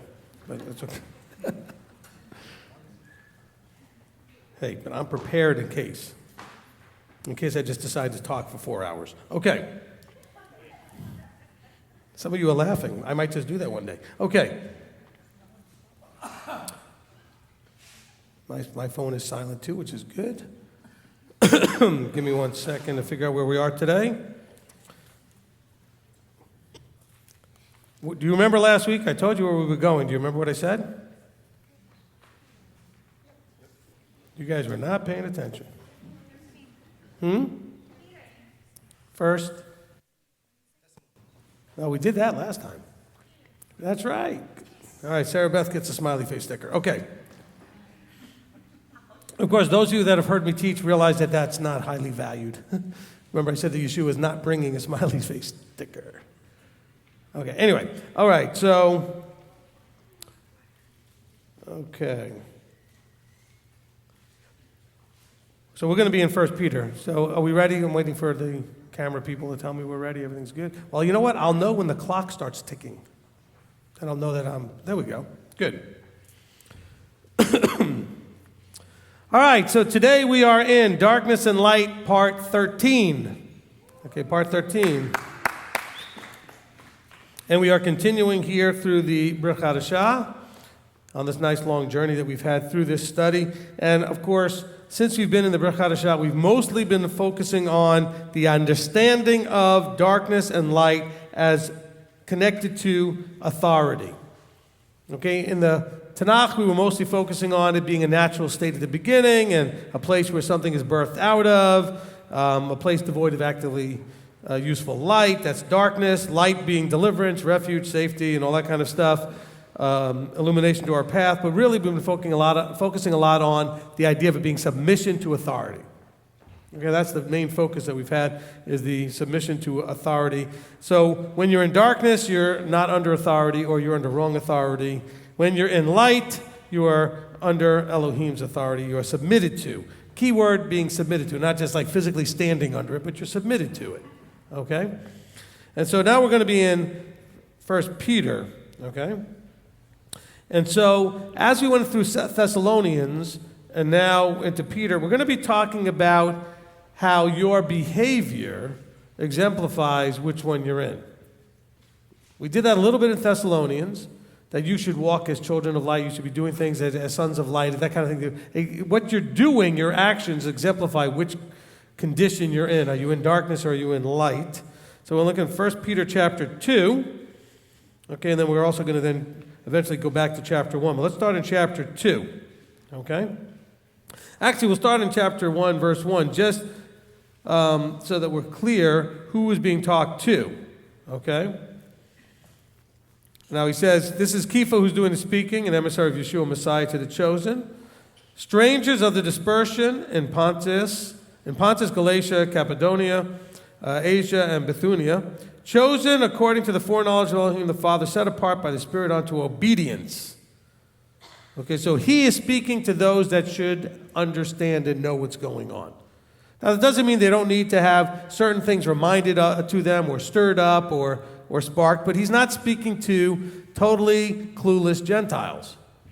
All right, he's speaking to those who were chosen, those according to the foreknowledge, who were set apart by the Ruach unto obedience.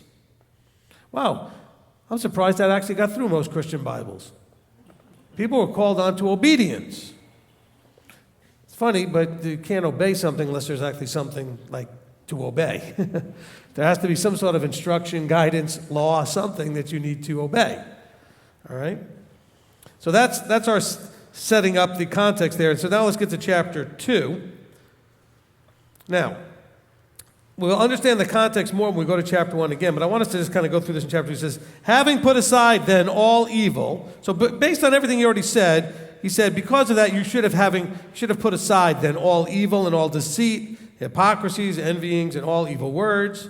So remember, evil is defined in Scripture as that which is not in line with what it was designed by the Creator to be. In other words, Yahweh created things to be a certain way, and you've now perverted it, twisted it, bent it, done something completely different or whatever than it was meant to be used for, done with, or performed like. Okay? So he's talking about all evil, all deceit, hypocrisies, envyings, and even evil words. Your words were meant to be used a certain way. So you could even have evil words. Evil words aren't like what society just calls, profanity. It just means words that are being used in a wrong way. Okay, he means your words to, as we read in Thessalonians towards the end there of chapter 5, to lift up and focus on encouraging one another, lifting up one another, praising your Elohim. This is what words should be used for. Now, they are used correctly and respectfully, sometimes in correction or in admonishment, but there's a proper use of words by your position, your relationship with the people you're with, and there's an evil use of words, meaning not that it's got to be overtly awful things that are happening, but you're just using them for things that he never intended them to be used for. Does that make sense? Okay, so we're trying to make sure we understand evil here. Now, you have to understand that he's talking to people that are set apart by the Spirit unto obedience, people that are kind of walking this along to a certain degree. And these are people that should have put aside all these things and starting from scratch. In other words, this is your life before. How do I know? Because he says, verse 2, as newborn babes. So for those of you that are wondering about, well, should I still do this or should I still do that, or I don't know what to, he says, newborn babe. what do newborn babes have? Nothing. They own nothing. They have nothing. They don't have toys. You can provide them with them, but as a newborn babe, they can't even play with them, right? They have nothing. You provide them and do everything for them. Who provides all that? The one in their vertical, their mother, their father, right? Or their children, their siblings.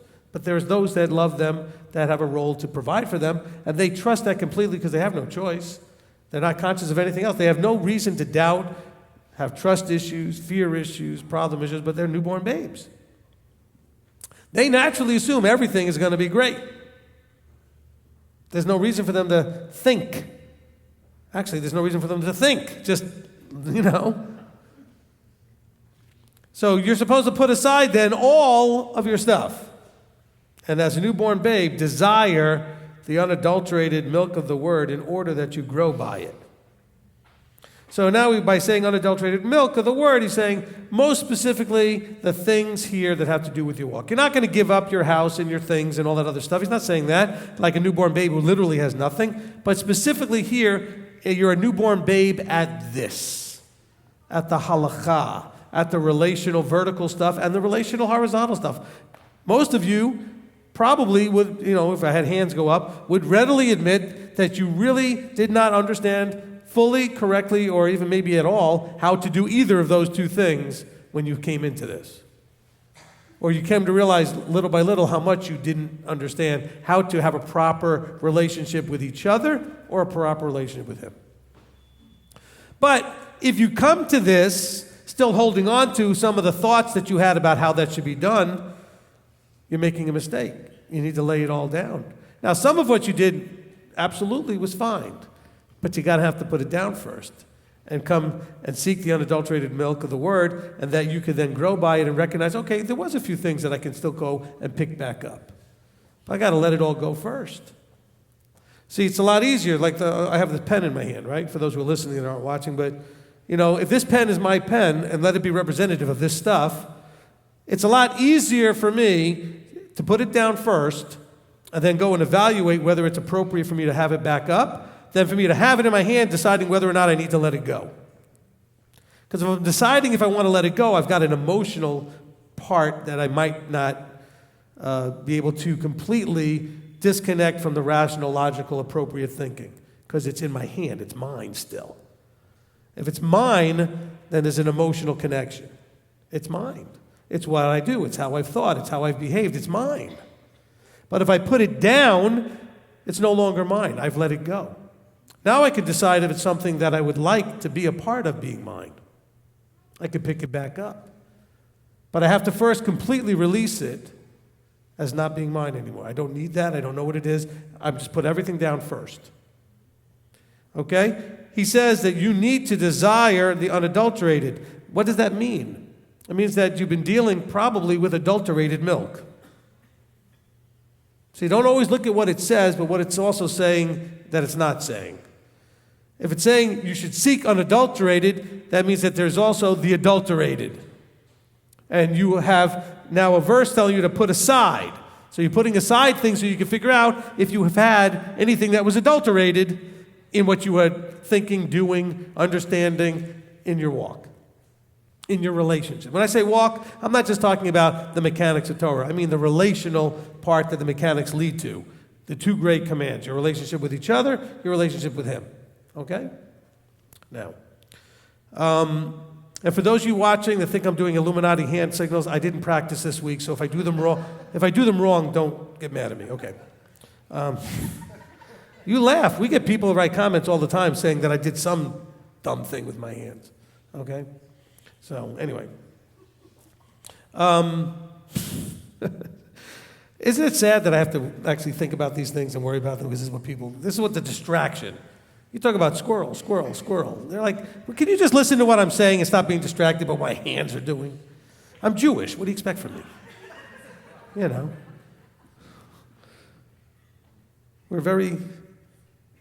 We use our hands a lot. Okay. But you're supposed to be as a newborn, so that means you have nothing. You desire the unadulterated, which means that you have to be hopefully putting down the adulterated part of the word in order that you grow. So what he's saying is the adulterated part of the word isn't going to help you grow correctly.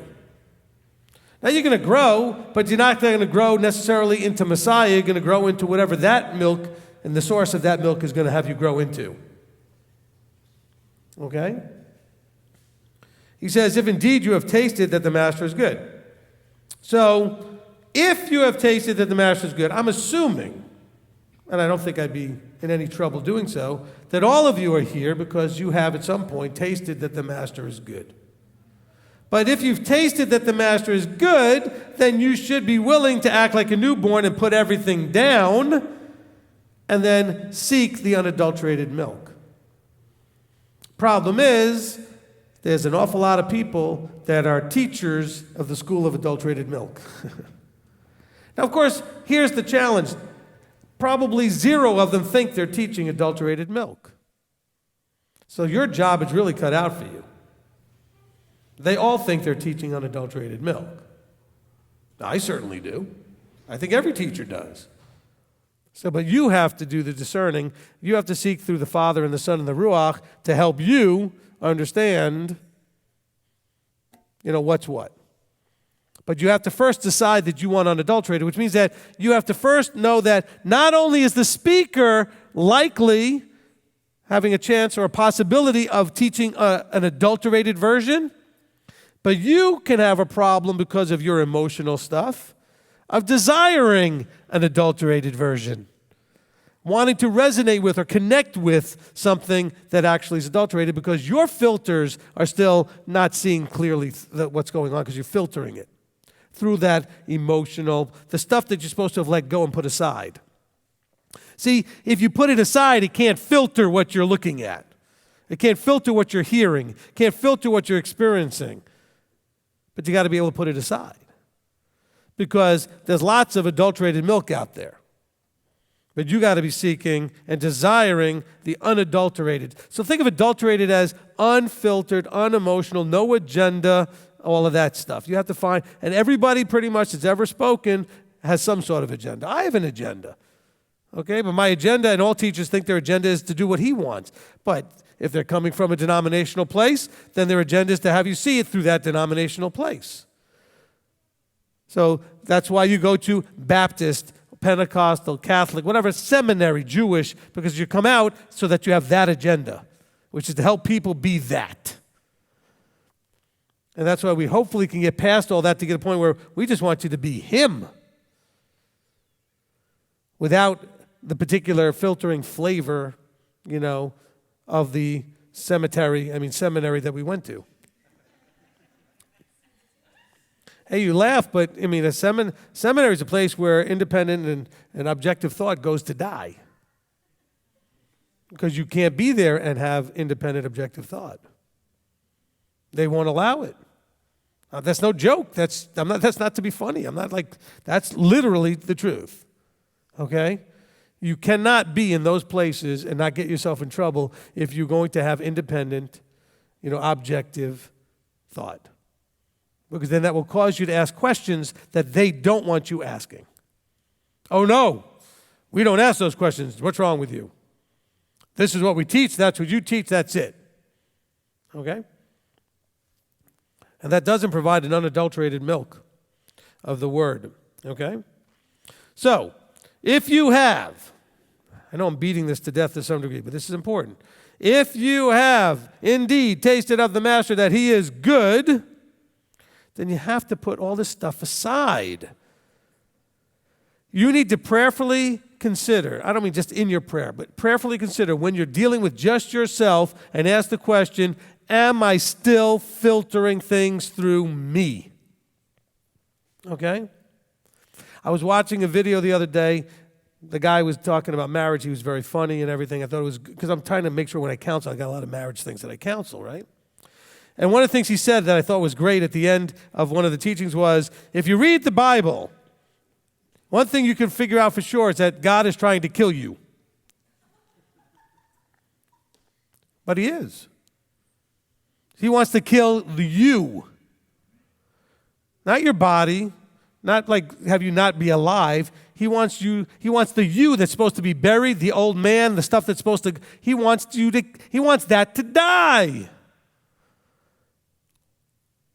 But you don't want that to die because that part of you doesn't want to die. It's fighting for control. That's the self-sovereign stuff.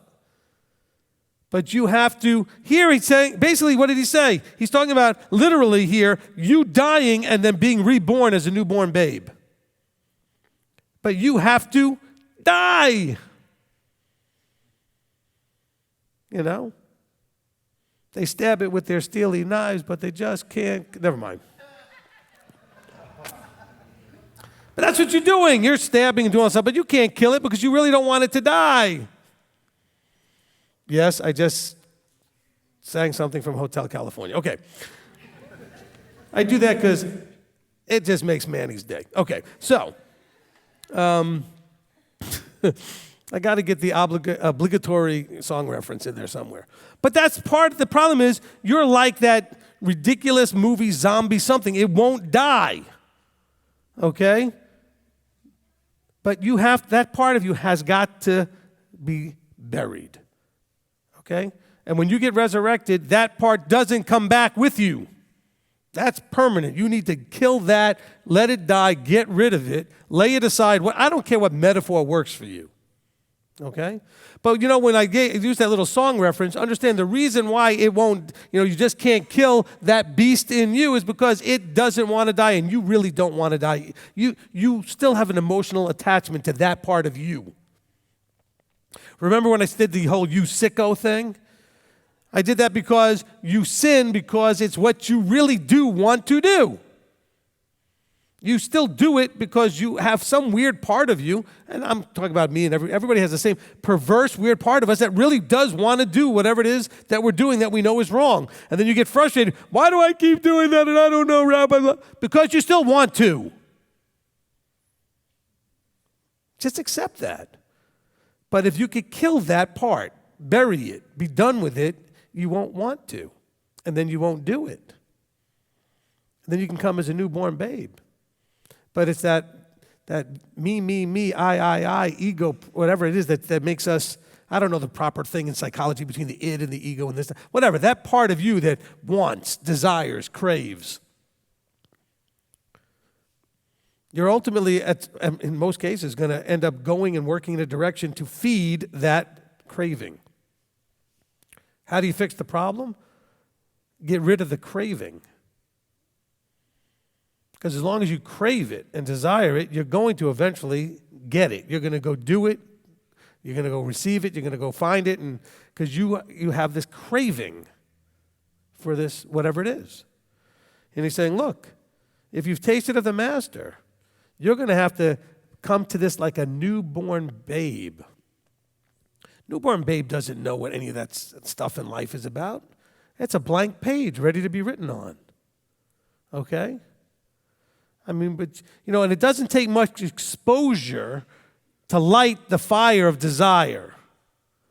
I saw a great little clip on the news the other day. Sometimes they play these little funny clips. It was a baby at a ice cream shop eating its first ice cream. And so the dad had the cone, and the baby was like, okay, and took a little lick. The eyes went whoop, and the kid grabbed it and shoved its face right in there. You saw that? The expression on the kid, this is a little 1-year-old, all right? First ice cream, didn't know what it was cold and everything, but as soon as that sugar hit, woo! 2 hands right into the cone. I mean, talking about the ice cream cone was like as big as his face. It was a big, and right in the face. A desire had been born. A craving had been born. But until that moment, that kid had no idea, which is part of why we should help protect our children and ourselves from being exposed to certain things that we don't understand but can spark cravings and desires that are not good for us. Because, boy, that kid's eyes lit up like, oh, whatever that is, I want more, I want it now. Grab both hands right into the ice cream. Fingers deep into it, like, give me that. It was great. The way like saucers, the eyes just went, oh, okay, whoa. But you have those experiences in your life, and they're not necessarily for things that are good. And then you just want it, and you want it, and you want it. But we got to be like newborn babes. Okay, so then he says, look, verse 4. If indeed you have tasted, if you've laid these things aside, then you need to draw near to him, a living stone, rejected indeed by men, but chosen by Elohim and precious. So as a newborn babe, now you draw near to him and let him write on your heart. Let him write in your mind. Let him write these things. Take what he has taught you from Genesis to Revelation and embrace those things as a newborn babe. You do that by drawing near to him. Now, you're not going to draw near to him behaving in ways that are offensive to him. Okay?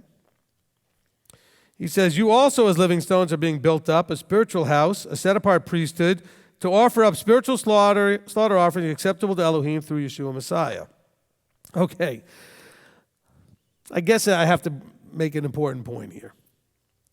There are lots of verses, especially in the Brit, in the New Testament, okay, that out of context sound like something has already been accomplished or happened. He starts off by saying, chosen according to the foreknowledge, set apart by the Spirit unto obedience. That's chapter 1. Then he says, hold on a second. You need to put aside then all these things and come as a newborn babe, if you've indeed tasted, and then draw near to him. Oh, but wait a minute. Then he tells you, as if it's completed, that you're a spiritual house and you're a set-apart priesthood. And that can confuse you in your mind and in your emotions, because you can easily ignore all of the previous admonitions about how this process works and just said, hey, I'm a set-apart priesthood. No. This is what you're supposed to become. This is his desire for you. And it's something you learn how to do in the unadulterated milk of the Word. It teaches you how to become all that.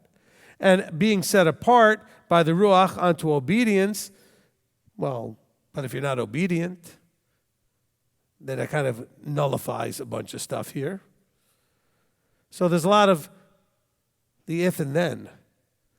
If you are set apart by the Spirit unto obedience and actually do something with that, according to the obedience and according to what the set-apart Spirit has led you to do, basically that you were chosen to do, if you can lay aside all these things, if you can approach these things as a newborn babe, if you would then desire the unadulterated milk and that you would grow by it because you have tasted of the good that the Master is and you draw near to him, then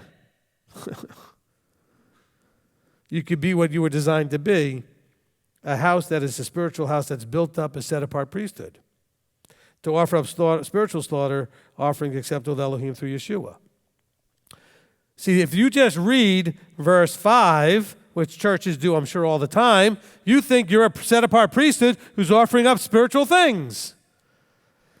Not if you haven't done all the previous steps. It's kind of like saying, okay, I got the flour, I got the eggs, I got the stuff. I'm going to just put it all in a big bowl, put it in the oven, and I got a cake. No. And by the way, there were some ingredients that I put in there also just because, I didn't pay enough attention to what ingredients needed to be in there. It doesn't work that way. You have to still take them, deal with them in a proper order, in a sequence, and by certain portions, and make a cake. Or to make anything, whatever you're making, right? If you're cooking something. There's a recipe.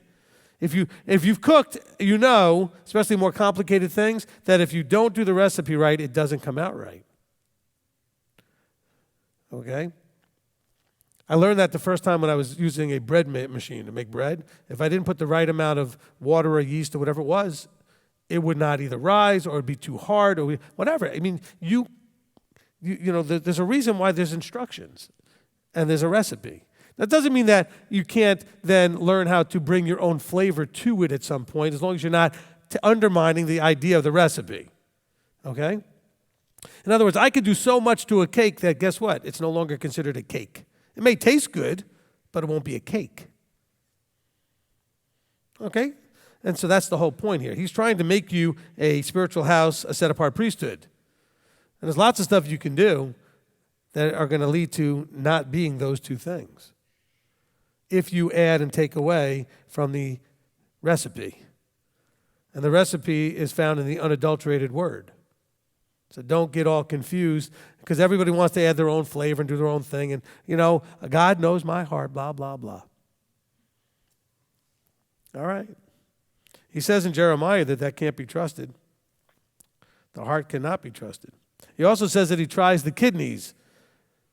You know what that is? That's the same idiomatic phrase by saying he knows what's your gut. In other words, like when you say, I know it in my gut, that's like how that real feeling is, of that truth. It says, my gut tells me something, you know that's like a truth. Well, guess what? He knows what your truth is, what you think and what you believe truth is. He tests your gut. That's what he says by trying the kidneys. It's the same idea. Okay? What's at your core? Believe it or not, we're still going to get to the word darkness and light eventually. Now, so all of this is so that you can offer what's acceptable to Elohim, verse 5, through the Torah, through the light, through the word, through Yeshua Messiah. See, if you don't understand that he's all of those things, then you won't understand that verse at all.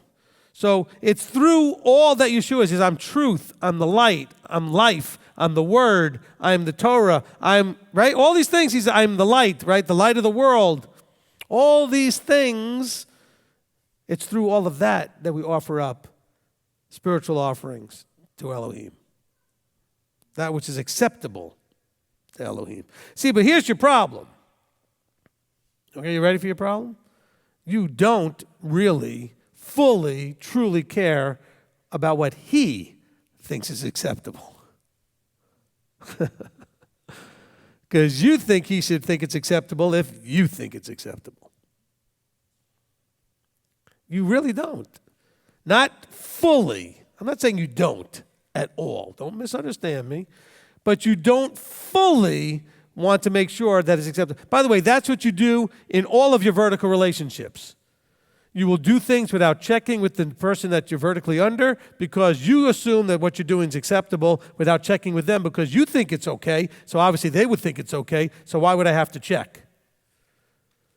Well, they're the only one who can decide what's acceptable to them, not you. So we do this in all our relationships. Okay? So a child is told, clean your room. And then the mother comes in or the father comes in and looks at it and says, this is not acceptable. And the child goes, what do you mean it's not acceptable? I think it's great. Yeah, but you don't get to decide that.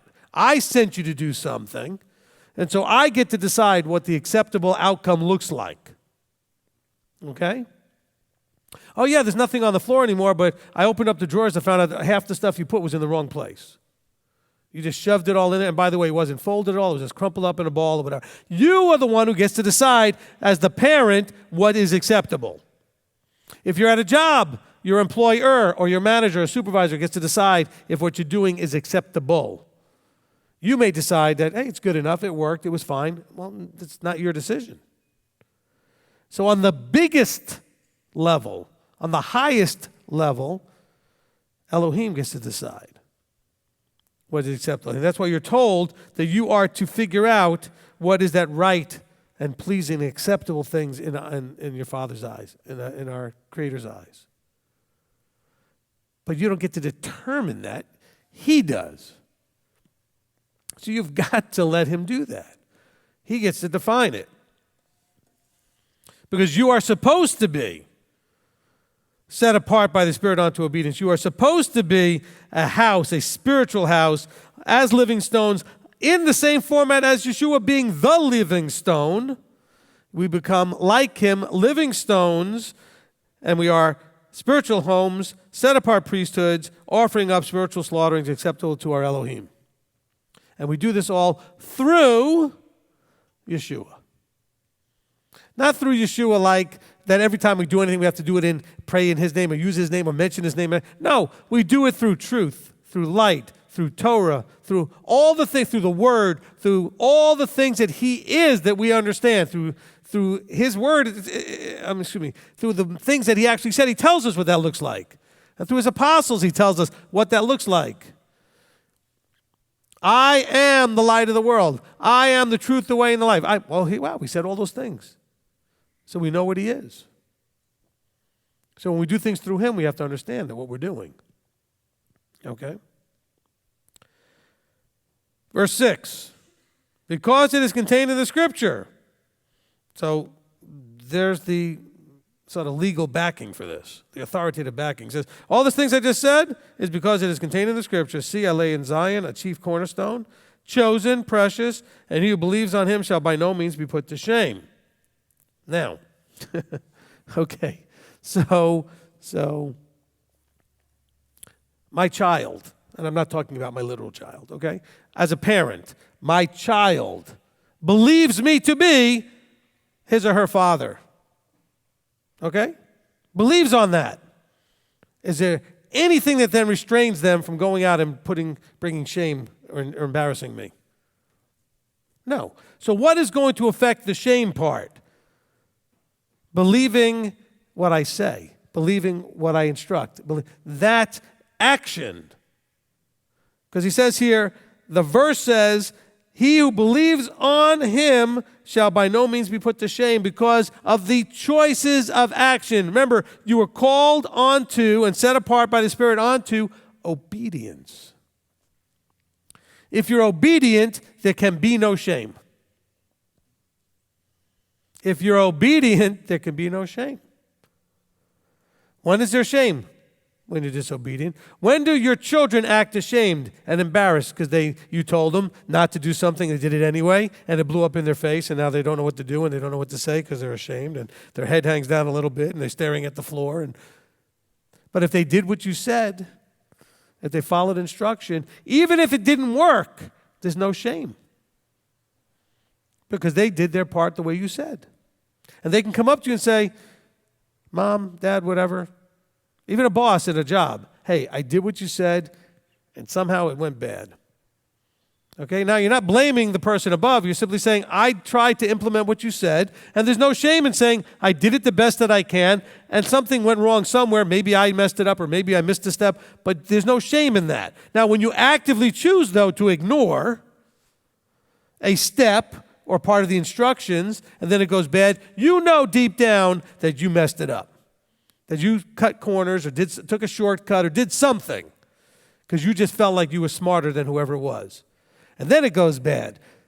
Tell me how wonderful you feel when you know that you have, absolutely owned that you purposely thought you were smarter than whoever was instructing you, and you went and did your way and it blew up in your face. Tell me how good you felt. Now you're totally embarrassed. You're totally ashamed, and you don't even want to face the person because you know you usurped that authority, you did what you wanted to do, and it blew up. And now you're embarrassed because there's shame now. If you follow the instruction, you feel bad if it blows up, but you don't have the shame or the guilt. You just say, I don't know what happened. I tried to do what you said, and something went wrong. You know what I'm talking about. It's a different feeling. But when you have to go, and you probably don't even have a hesitation too much, unless you know the person has a temper problem, whatever, but usually you don't have a hesitation problem to go to somebody and say, look, I feel bad, something broke, something didn't work, something went wrong, but I tried to do it the way you said, and it just, maybe I missed something, whatever, I just want to let you know what I did so you can help me, right? As opposed to, I don't want to talk to them because they're going to realize when I talk to them that I did it my way, which wasn't their way, and then it blew up in my face. And then it went bad. And now I have to own when they say to me, well, how come you didn't do it the way I told you to? Because I thought I was smarter than you? You're not going to say that. Because I was too lazy, because it was more work, we have a million excuses and reasons why we do it. All you're going to want is the conversation end and crawl into a box because you just are not wanting to be in that embarrassing, shameful moment because you know you did it. And you got to own that. But you don't want to own that. So what do? You'll blame everything but owning it. You'll make every excuse. You'll even especially blame the person that gave, well, you didn't tell me that, or you didn't tell me this, and blah, blah, blah, blah, blah. You make all these excuses. Meanwhile, the person knows full well they did tell you. Then you argue over whether or not they told you. Husbands, wives, you know what I'm talking about? You're not even arguing about what happened. You're arguing about whether or not the person said anything. Well, I told you. No, you didn't. Yes, you did. There's all this screaming. That's why we should, all of us need body cams, like the police. Especially when husbands and wives are interacting, have a body cam, because you'll need to go back to the videotape to find out what everybody actually did say. I'm not kidding. Every one of you who's married knows you've said or thought in your head, man, I need to carry a recorder around. You either said it out loud to your spouse or just thought that thought. Because somehow, when it gets heated, the memory of what happened doesn't match. And by the way, half the time it's probably you and not them. Doesn't matter. The memory doesn't match. Right? Because when we get emotional, you know what emotions do? By the way, mark this down. It has nothing to do with this teaching necessarily. Well, maybe to some degree because it puts you in a certain level of darkness. When you are in a negative emotion, or even a positive emotion, but really when you're in a strong negative emotion, there's a black hole warping of time. And you will not remember things accurately and correctly as they happened in the right order. I'm just telling you, this is like a weird physics fact. When you are in a strong, upset, negative emotion, it will literally warp in your mind how the events actually happened. You will not remember them correctly, and you will not remember them in the correct order. Some of it will be switched around and messed up. That's how strong emotions can mess with your head. You literally will become incapable of correctly remembering what happened in the right order. And then you fight over it because you're both having those negative emotions, and you're both angry, and you're both in strong places. And so neither one of you actually remembers it correctly, not fully, because you can't. The emotions are making that impossible. Because part of that strong emotion is, in your head, you're right and everything's their fault. So therefore, the memory has to back that up. So you can't remember your part. That's where your ownership can't even work, because in your head, you didn't do anything. It was all them. I can't tell you how many times I've talked to a couple where they tell me about the blow-up. I said, but what happened before that? And it's almost like whoever got all mad can't remember. Well, I shouldn't say whoever got mad. The husband or the wife is now exploded, was triggered by something. The person who triggered can't remember anything about triggering. They just remember the explosion. Well, for no reason, he just started screaming at me. For no reason, she threw something at me. What do you mean for no reason? What happened before that?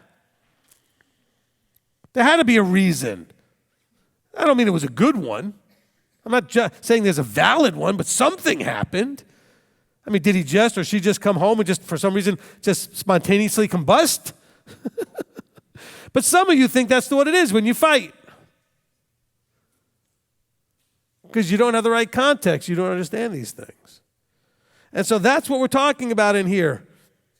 Okay, if you're going to be in a place where you're not put to shame, you have to be an unadulterated, milk-drinking, newborn babe who has put everything aside, who is becoming like the living cornerstone that they laid in Zion, a chief cornerstone, chosen, precious, that he who believes. Go back to the teachings where we talk about what belief is and how that is. And we did that in the Are You Saved teaching. I'm sure I covered it in the Do You Believe teaching, but that was a long time ago. All right? So we need to redo that one probably. But belief is an action. It's not an intellectual, emotional, or spiritual concept. It's an action. If I tell you that something is hot, don't touch it. If you believe me, you don't touch it. But you could tell me you believe me and still touch it. Then did you really believe me? No. Because maybe you didn't believe the part. Actually, let me rephrase that. I say, it's hot, don't touch it, you will burn yourself. And you're thinking, oh, no, I can handle that. This happens a lot with adults when things come out of the oven and they're grabbing trays and things and like, oh, no, it's not that bad. I can handle it. I can hold it. And by the way, I know people that over years of working in like baking and cooking can do and handle a lot more heat than some of the rest of us. But there are those of you that think you can more than you can. And the person says, be careful, you're going to burn yourself. And then guess what? You burn yourself. Now, did you believe the person? No. Because in your head, you're like, no, I won't burn myself. Okay, but you believed them when they said it was hot. People believe Messiah is Messiah, but then they don't act like they believe it. Okay? Your actions, as James will teach us, right, in James chapter 2, demonstrate in the three-dimensional world your belief. If you believe, you take an action. So it says, those who believe in him, on him, whatever that's like a weird sort of word, on him. I don't know what that even means, believe on him.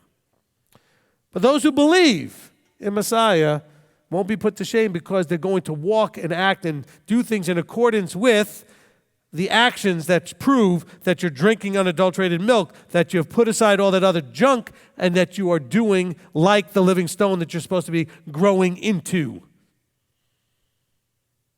As you transform from what you are into what he is. Amen? Okay? That's the challenge here. So, but they just want to read verse 6 and say, look, he who believes on him shall by no means be put to shame. Well, not unless you do something that puts you to shame. But the assumption is that if you believe, you won't do it. You won't do the things that bring shame.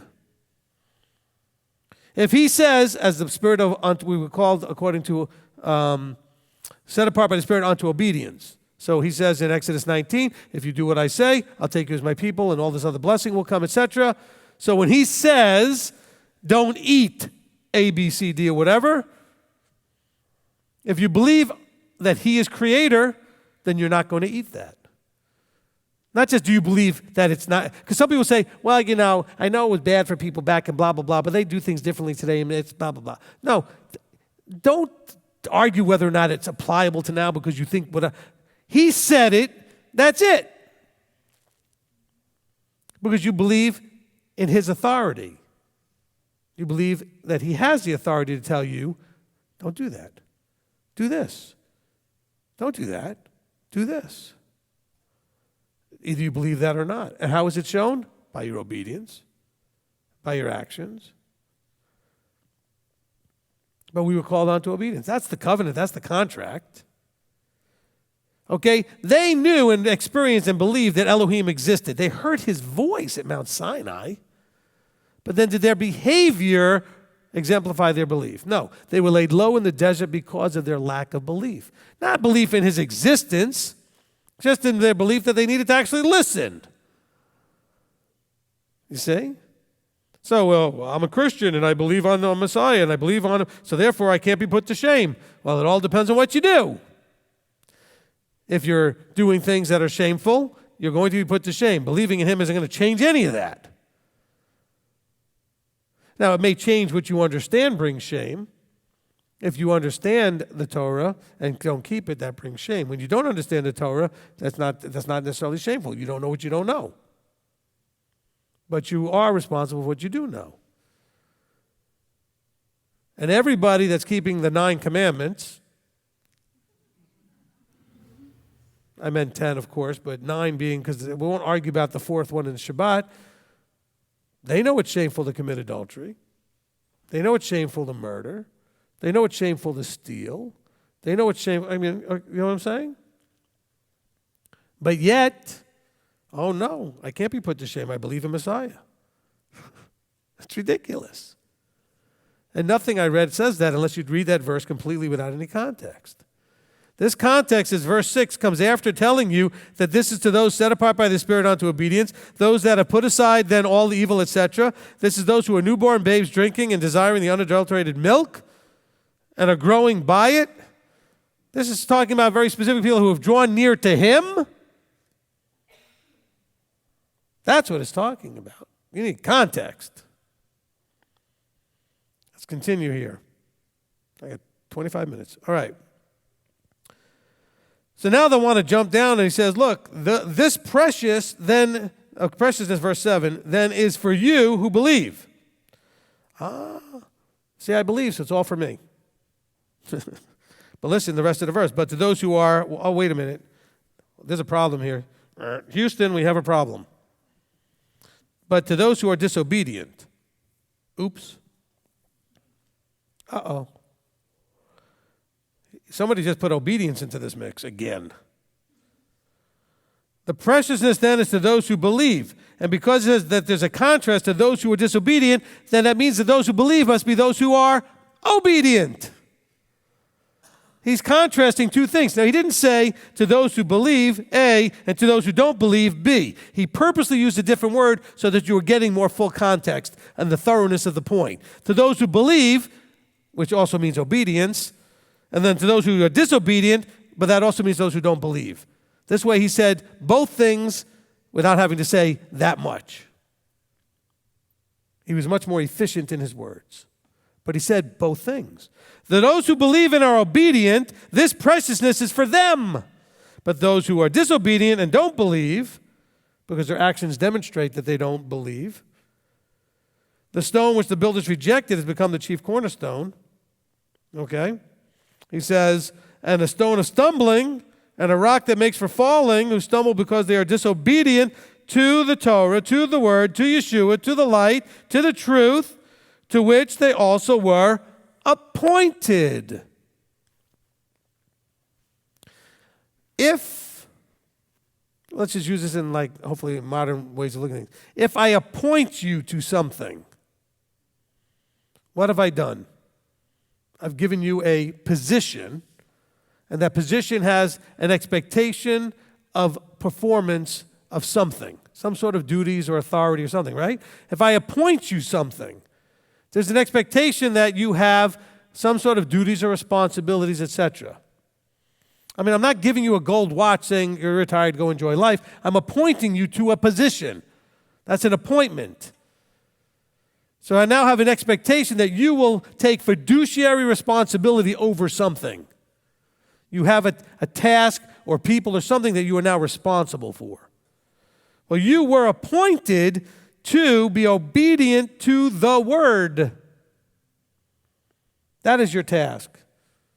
And we call you, verse 9, a chosen race, a royal priesthood, a set-apart nation, a people for a possession, if you are appointed to that and you actually accept your appointment and maintain the tasks that are part of the expectation of your job, of your appointment. See, what people want to read verse 6, about not being put to shame, and then they want to jump down to verse 9. But I'm a chosen race, a royal priesthood, and they get all full of themselves, and hey. A set-apart nation, a people for a possession, that you should proclaim the praises of him who called you, here we go, out of darkness, which is all that thinking that had them all screwed up, into his marvelous light. Now we're going to go back to what is darkness and light talking about? Right authority here. You were set apart by the set-apart Spirit unto obedience. You were to lay aside all the other junk that you came to learn through the set-apart Spirit was junk and needed to be laid aside. It was evil. It was wrong. It was not productively effective in getting you to become like the living stone. So, again, this preciousness, the being told that you will by no means be put to shame, is for the obedient. Oh no, I'm going to be all over the internet again. Oh, he's talking about works again. Salvation by works. Of course, this has nothing to do with salvation. This is all about the reward. Remember that. If you don't know what I'm talking about, go back and listen to Are You Saved a couple of dozen times so you get it. Okay? This preciousness, he says, because those who are disobedient, this rock is a stumbling. It causes, you trip over it. It's a rock that makes for falling, to stumble because of disobedience to the word. The word to which they were appointed. Go back to, listen to the language here. Chosen race, royal priesthood, set-apart nation, people for a possession. That is Exodus 19 right there. If you will obey my voice, I will accept you as my people. You will be a chosen race, a chosen nation. You will be set apart. You will be held up and accepted and proclaimed to be a people for a possession. Excuse me. How many verses are there in the Tanakh, in the Old Testament, where it says how he, when has it ever happened before? And actually, the New Testament talks about, when has it ever happened before that a creator or God of any sort that was called, of any kind of Elohim, has taken a people for himself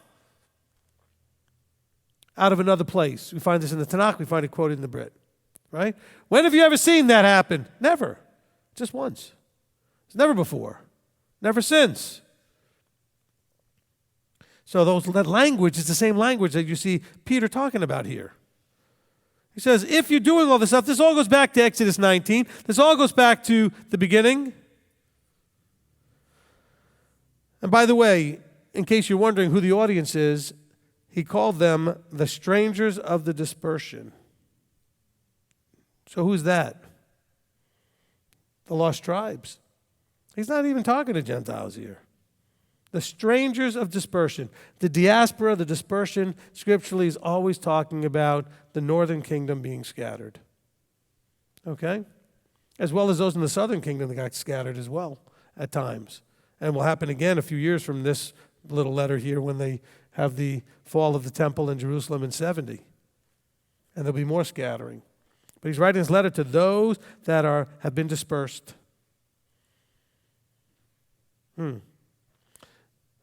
This is important. The strangers of the dispersion in Pontus, Galatia, Cappadocia, etc., according to the foreknowledge. Now, it's the word chosen isn't in there. That was added. That's in italics. These people have been dispersed according to the foreknowledge of Elohim. He knew he sent them out there. He dispersed them. He knew who they were. This letter is to them. Not that Peter knows exactly who is by name. The letter would go out, and those that are a part of this would know. Oh, wow, this is for me. I'm him. I'm that person. It's talking to me. But notice that what it's talking about is if you don't understand what's been going on here all so far in chapter 2, that you're supposed to be a chosen race, royal priesthood, blah, blah, blah, he says, this is because you have been, up to this point, as part of the foreknowledge of Yah, in the dispersion you have been in darkness. What is darkness? A place where you're waiting for something to be birthed out of. A place where something has been hidden for later revealing. A place devoid of actively useful light. A barrier to keep something in or out. So they were put there to keep them out for a little while. They were dispersed. They were punished. But Yahweh says, where I've sent them, I will regather them. And when he regathers them, what's he doing? Taking them out of darkness and bringing them into light. And so they're coming from no authority or wrong authority into correct authority. That's what this is all about right here. And we're barely scratching the surface of this chapter. How far am I going to go here? I'm only trying to get to verse 12. We're almost there. Now, so in verse 9, now he's referring in verse 9 to Exodus 19. But look what happens now in verse 10. Now he's referring to Hosea chapter 2. He says, after he says he called you out of darkness into his marvelous light, who were not a people, but now the people of Elohim, who had not obtained compassion, but now obtained compassion. See, you could read that as a Gentile coming to belief in Messiah and have no idea that that has anything to do with prophecy, has anything to do with the dispersed Israelites. So in case you're thinking, Rabbi, you're just off on a limb here. He's talking to everybody. It's not just Northern Kingdom. It's not the lost tribes. It's not any of that stuff. Well, really? Okay, what did he just say? Who were once not a people, but now the people of Elohim, who had not obtained compassion, but now obtained compassion. So let's go to Hosea. Okay, we'll go to Hosea. Hosea, Joel, Amos, so in case you want to know where it is. Okay. Hosea chapter 2. Actually, let's look at chapter 1 just for a second. Hosea chapter 1.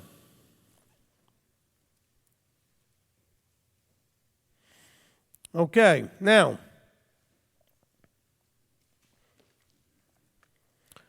in the beginning, as he's talking to Hosea in verse 2, he says, the beginning of the word of Yahweh, which Yahweh said to Hosea, go take yourself a woman of whoring and children of whoring, for the land utterly whored away from Yahweh. So he's saying, look, just for context, I want you to understand the metaphor of what it feels like to be me. Go take a woman who's a whore, because my people, who I'm married to in a sense, are acting like whores. They're whoring all over the place. And because of that whoring, okay, she conceives in verse 6 and bears a daughter, and he said to her, call her Lo Ruchama, for no longer do I have compassion on, the house of Israel, the northern kingdom. so as to forgive them at all. Wow. No compassion, no mercy. Lo ruchama. He says, but I shall have compassion on the house of Judah at this point. And then look at verse 9. She conceives in verse 8 again. In verse 9 it says, and call this one Lo Ami, not my people. For you are not my people, and I am not for you. Wow. He says, yet, even though I just called them no compassion and not a people, yet the number, verse 10, of the children of Israel shall be as the sand of the sea, which is not measured nor counted. And it shall be in the same place where it was said to them, you are not my people. They shall be called, you are the sons of the living El. Go to chapter 2 and verse 23. Actually, we go to verse 21. It says, and in that day, it shall be in that day that I answer. So we're talking about in that day, in the future, where they are no longer going to be, verse 16, call me my husband and no longer call me my Baal, and I'll remove the names of the Baals from their mouths, etc. And in that day I shall make a covenant with them, etc. So we're talking about a future. And I shall take you as a bride, verse 19, unto myself forever, and take you as a bride unto me in righteousness. I'll take you, verse 20, unto a bride unto me in trustworthiness. And verse 23, and I shall sow her for myself in the earth, and I shall have compassion on her who had not obtained compassion. And I shall say to those who were not my people, you are my people, while they say, my Elohim. Isn't that the same thing as Exodus 19, though? It said, you will be my people. And actually, we find this later on in Deuteronomy when they're about to cross the Jordan, where it says, you have come today and caused Yahweh to call you and declare you to be his people, and you have been caused to declare that he is your Elohim. So we see that happening and playing out exactly as he says right here. Okay? I'll give you the Deuteronomy reference if I can find it real quick. In verse 20, okay, chapter 26, it's helpful if you know what part of the page is on. Chapter 26, 17, you have today caused Yahweh to proclaim to be your Elohim and to walk in his ways, guard his laws and commands, his right rulings, to obey his voice. And Yahweh's caused you to proclaim today to be his people. By proclaiming to be his people, you're not saying, you're saying, he is my Elohim. I am his people. And he's declared that you are his people. So this is all playing out exactly that way. And so, is that not exactly the same words as verse 10 in chapter 2 of Peter? So we can't be confused of what he's talking about. He's not talking to Gentiles. He's talking about what Hosea said. What Yahweh said through Hosea. He said, hey, no more, lo ruchama, no mercy, no compassion. Lo ami, not my people. And then here he says, who once were not a people. Oh, those guys. The guys in chapter 1 when he says, you guys who are in the dispersion. The Israelites. But now the people of Elohim, who had not obtained compassion, but now obtained. By the way, you want to know what the good news is? This is a huge piece of the good news. It's not just, hey, by the way, we now know there's a Messiah who died and was buried and was resurrected, etc. for you. That is good news, but this is what they were looking forward to. The good news they were waiting for. Though the good news that we are no longer going to be looked at as lo ruchama, lo ami. We were in darkness. Okay, we were punished. We were sent to our rooms, so to speak. We were put into darkness, and now we're told you can come out now. You're no longer in the prison. Prisons were always pictured, especially back then, as darkness. You are now being set free out of the prisons, out of the darkness. You know, when it says Yeshua went to those in prison, he wasn't talking about like literal prisons. He's talking about this. Oh, he went to those in the grave. Well, this is like being in the grave. You might as well be dead. You're dead. You know, you see people talk about, especially in the Jewish community, if you go back far enough, you are dead to me. Okay? People would say that to their children and family members who would do something, you are like dead to me. They would tear their clothes or whatever, you know, ashes and the whole thing. So when it talks about the grave and it talks about the jails, it's talking about this. But your church never told you that. Because they didn't know how to connect Hosea to what Peter's talking about. They didn't understand that people who were called lo ruchama lo ami, were called that because of disobedience to the covenant. So now we don't have to keep the covenant? Now we don't have to obey Yahweh? And this is going to get us to be called a royal priesthood, a chosen people? Really? Now, I'm not trying to pick on you, because if you were never shown the connections, how could you know? This is why Paul and others say you can only know these things if the anointed teachers and people that have been put into place to make those connections for you are there. You're not expected to piece this together yourself. Which is a good thing, because it would take a lot of hours of your time that you need to be doing other things than doing that.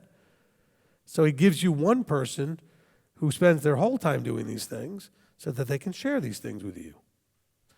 And he sends the fivefold guys, the prophets and teachers, specifically of the five, to help you to understand what all this that's written for you is talking about.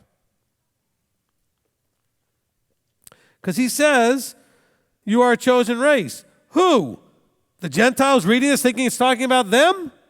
No. The ones who were once not a people but now are, but the Gentiles weren't a people. But he's directly quoting Hosea. It's nothing to do with Gentiles. Now, as he's doing this and the Gentiles get to hear, they get to come too. And they get treated as just as equal as these ones. There is no hierarchy. There's no caste system here. There's no class warfare. Once you make the decision, you are what you are. Forget about your bloodline. It doesn't matter. Go to the Discovering Your Identity teachings and understand this. But in doing so, you're coming out of darkness into light. By the way, even if you were a Gentile, you could use what Peter says in Ephesians. We always go back to Ephesians chapter 2, when he talks about how you were once Gentiles in the flesh. You were without Messiah. This is chapter 2, verse 11 and 12. You were excluded from citizenship of Israel, strangers from the covenants, with no expectation, without Elohim. He says, but now in Messiah, you who were once far off have been brought near by the blood, and the barrier is broken. So he's saying the Gentiles who were and the Israelites who were, there's no more barrier between them. Everybody gets to now come. So Paul's saying the same thing in Ephesians 2.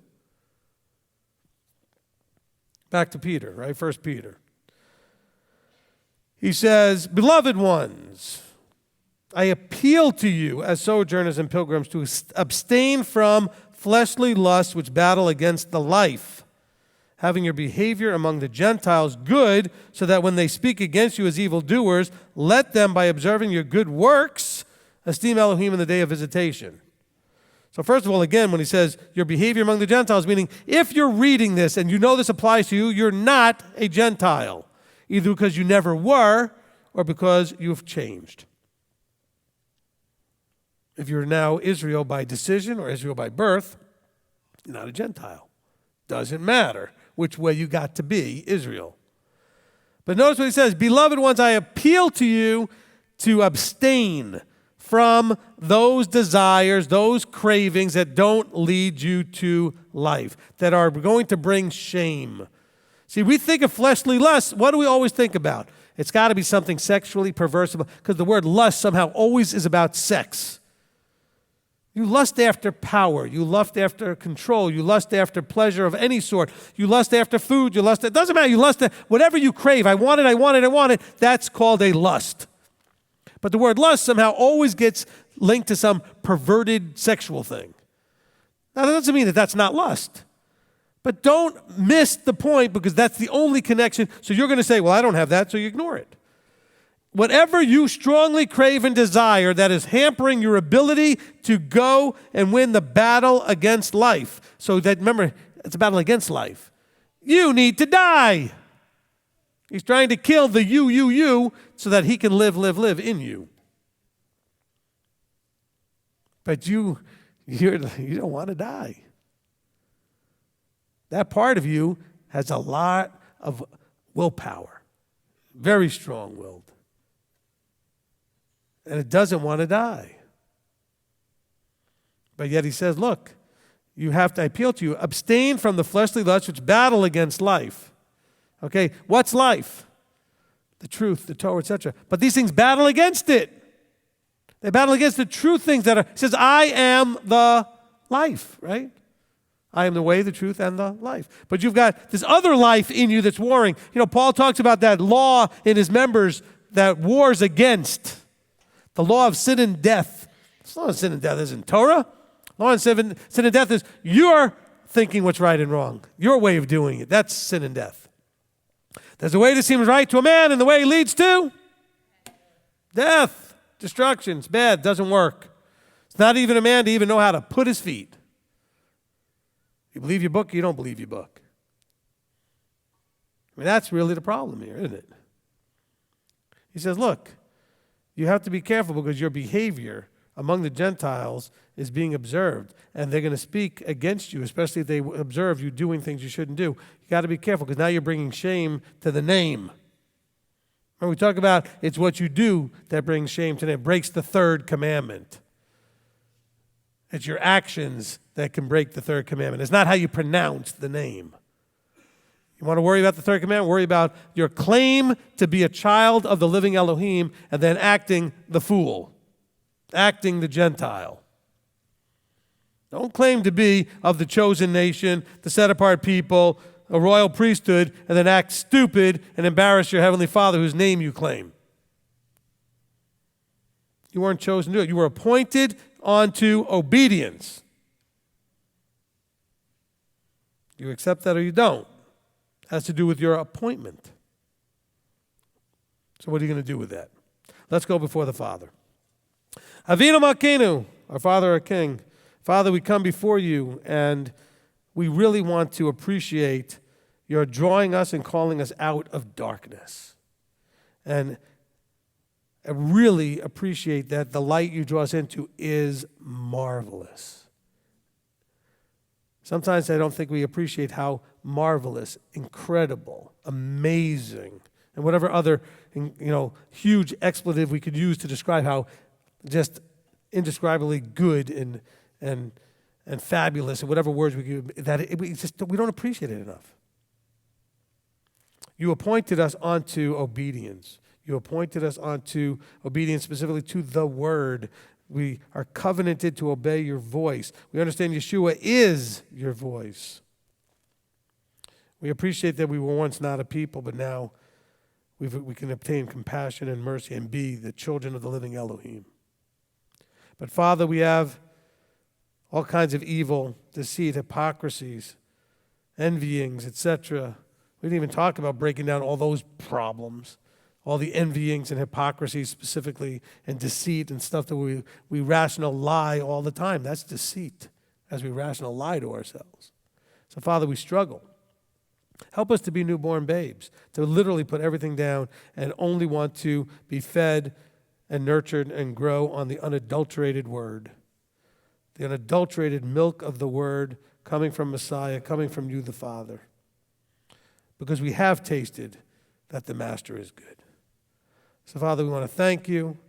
We ask for your patience and your mercy as we go forward, but that you continuously give us a little bit of a kick every now and then, too, to keep us moving forward so that we can appreciate the spark that you give us to remind us that there is an end to all this that we're all trying to get to, and that end being to transform into the image of Yeshua and be with you forever in the kingdom.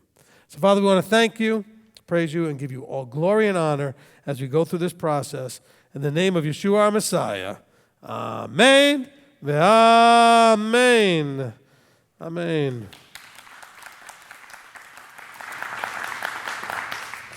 Apparently I was wrong. We didn't even get through the one reference I wanted to get through. Because I wanted to also go back to chapter 1 of 1 Peter, which we will next time, because I think it's important. Okay, so this is what we call the afterburn, the time after the teaching. So if you have comments or questions, Steve will come around with the mic. If you're on live stream, Kurt and Rob will take care of that. And so simply raise your hand if you're here. I hope we're starting to get it little bit by little bit. You know,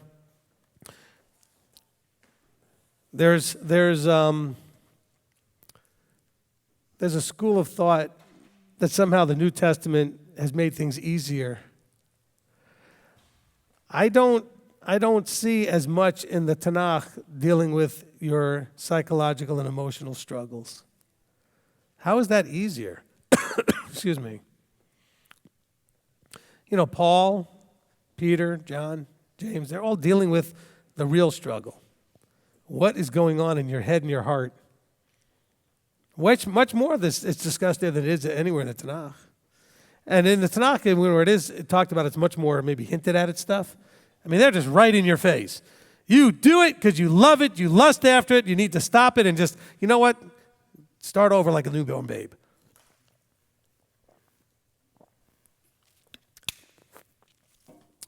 Okay, who wants to go first? Okay, Michael. You might have already touched on it, but could you elaborate a little more on what spiritual slaughter is? Well, it's not spiritual slaughter. It's basically pointing out that you're making an offering. In other words, he doesn't desire just the physical slaughterings that were going on in the temple. Okay? He's looking for you to make sacrifice. Remember, the sacrifices were called sacrifices because you were giving up something that you valued. And you were putting it on the altar. I mean, you had to put a bull on the altar. That was expensive. You talk about, people think, well, I know I give tithes and everything, and then offerings too, and then you think about putting an offering of $5, $10. What do you think a lamb was worth? Okay, a lot. A bull, forget it. Okay, these things were valuable, expensive things, and so he's saying, look, I want you to make slaughter offerings that are well pleasing in my sight. And if you're going to make those slaughter offerings, when he talks about, in verse 5, to offer up spiritual slaughter offerings. In other words, to offer up spiritual versions of what you're willing to give up that's valuable to you. You value it, but see, even when they gave the physical offerings, they didn't appreciate that. Wait a minute. The value in it is not because it's expensive, it's because, I need it, I use it for some reason, but I have to trust that he can replace it, give me more, that it's going to be good. Giving up something is going to bring blessing. Okay? But it's also when he says slaughter offerings, he says, look, the slaughter offerings you do is because I've instructed you and told you what to do. By the same token, the spiritual slaughter offerings are doing what he told you to do. Okay? Does that help? Okay, good. Next. Okay, Steve, you can go, and then Deirdre on this side. Oh, I didn't see her. I was just wanting to make a comment or a question, kind of. You had on testing the kidneys. That's the same thing, the old saying that Abba knows how full of... Yep. Well, no, not even that. No, we're not. I mean, look, testing the kidneys, it means that he gets right down to what's really going on. In other words, when people say, I've learned to trust my gut, where you feel like you're thinking about doing A, but something inside just says no. And then you say you've learned over time to trust that, we call it a gut feeling. All right? Because that's kind of really how you feel about something. You think you want to do it, but no. He goes down and tests you down to where you really are on things. That's what it means. Okay, Deirdre. So just a couple little quick thoughts that I had. The whole idea of, the newborn babe, kind of struck me for obvious reasons. And just the thought of, the baby starts out in darkness. They do start in darkness, and they come into light, and that light is marvelous, And that's why they spend most of their beginnings marveling. Yeah. At everything. I mean, the look on their face when they're looking at stuff, even when they first see their own hand, they're like, what's that? Wow, I can control that. I mean, everything is like, wow. Yes. I feel like, that should be us in coming into this new light, just the marveling of just everything that we're learning. We should just all just be going, oh my goodness, just all the time. Absolutely. And then for the second thought, you mentioned, you have the choice to, listen and do, what is instructed, or go and do it, your own way, even if it blows up in your face, as long as you're the one who did it correctly, exactly as it was, mentioned, you still did the right thing. You know, it's still good. There's no shame attached to it. I immediately thought of Moses for both examples. You know, when he goes into Pharaoh the first time and he, you know, nothing good happened. In fact, the situation got worse. And he just went back to Yahweh and he's like, I did what you told me to do. I did it. It got worse. I don't know what happened. So even though Moses felt some of the ramifications of it, like when he went and then Pharaoh says, well, go ahead and make brick without straw and all that stuff. But ultimately, whose problem was it? The one who gave him the instruction. So Yahweh, it was his problem. Yahweh handled it. See, if I send you to do something, tell you exactly how to do it, and it doesn't work or it breaks or something bad happens, I have to own most of that, okay? Provided in discussing it with you, we find out that you actually did what I said. Because sometimes people think they do what someone tells them, and then they come to realize, oh, I didn't do it exactly, and that's why it went bad. But the thing is, Yahweh owned it. Yahweh handled it. Yahweh took care of it. Because after all, Moses did exactly what he said. Okay? Go ahead. And then you take that, you know, versus, you know, they're in the wilderness. Moses has had it up to here with these people. And Yahweh says, go speak to the rock. And Moses, I don't know if it was a conscious decision or if he just got, you know, like so overwhelmed with his emotion. But something inside of him said, oh, no, I'm not going to do that. I'm going to do it my way. And he ultimately had to pay the price for that. He had to get the punishment, even though he did get forgiven. Yeah. And see, and again, he gets the punishment because he didn't listen. But if you notice, Yahweh didn't punish the people because Right. Moses didn't listen. The water still came out of the rock. All right? So Yahweh's still sovereign and in charge. And that's one of the things that if you're under authority, you got to recognize that person still has a certain sovereignty and authority over whatever it is they're in charge of, and ultimately their responsibility falls on them. And so, you know, people have said to me something, well, my supervisor told me this, and I know it. Listen, sometimes you're going to have to do what they tell you to do, and if it goes bad, it ultimately will fall on them. It may fall on you as they try to pass the buck and everything else, but remember, you got a creator that's watching out for you. And if you end up losing that job, it may be because he's trying to get you into a different one. So don't over-worry about it, don't overthink about it. Just try to do the best you can. If you don't know how to handle something, do like many of the people here, well, not many, a few of them do, which is call and ask, hey, I'm in this sort of quandary with the authority at my job. I don't know what to do. And a few of you who do that, who've done that, have gotten good fruit because you've gotten the counsel on how to handle that correctly. Okay? It's not easy to deal with authority because, especially if you're in a multi-tiered structured authority, and so you're one layer up, your direct supervisor tells you A, but the 2 layers up says B. So who do you listen to? Well, your real responsibility is to the direct 1 layer up person because they actually have you work for them under the bigger one. And so it's hard. But you also know that the one is not doing it right. Ultimately, it'll play out, but it's a tough situation to be in. Now, hopefully when it comes to this stuff, everybody is in perfect vertical alignment. So you want to hopefully find a leader who is teaching you, and you know the leader's teaching you as Yeshua teaches, as a father. You know, it has to be a good vertical alignment. Okay, so we don't have any problems. All right, who's next? Okay, Rabbi Tom? Thank you. In Kiva 2, verses 6 through 8, it talks about the chief cornerstone. And is it proper or fair to compare that to Haggai chapter 2 in verse 15 and verse 18, where it talks about the foundation of the Hakel, stone laid upon stone? Probably. Yeah. Which occurred, of course, during the Hanukkah season. Right. I mean, it's specifically, you know,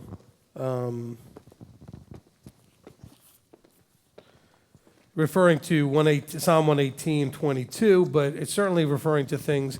You know, when you see something thematically connected, the idea of laying the cornerstone, then you talk about the cornerstone of the temple, it's the chief cornerstone. Remember, if you know anything about building, okay, everything is about getting the cornerstone right.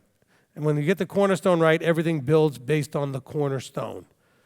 Okay, everything as far as how things are going to be laid, how things are going to be level, how things are going to be founded is based on the cornerstone. And in a lot of buildings, you will often find some sort of engraving or plaque or something on the cornerstone of a building, because that is what holds it all together. All right?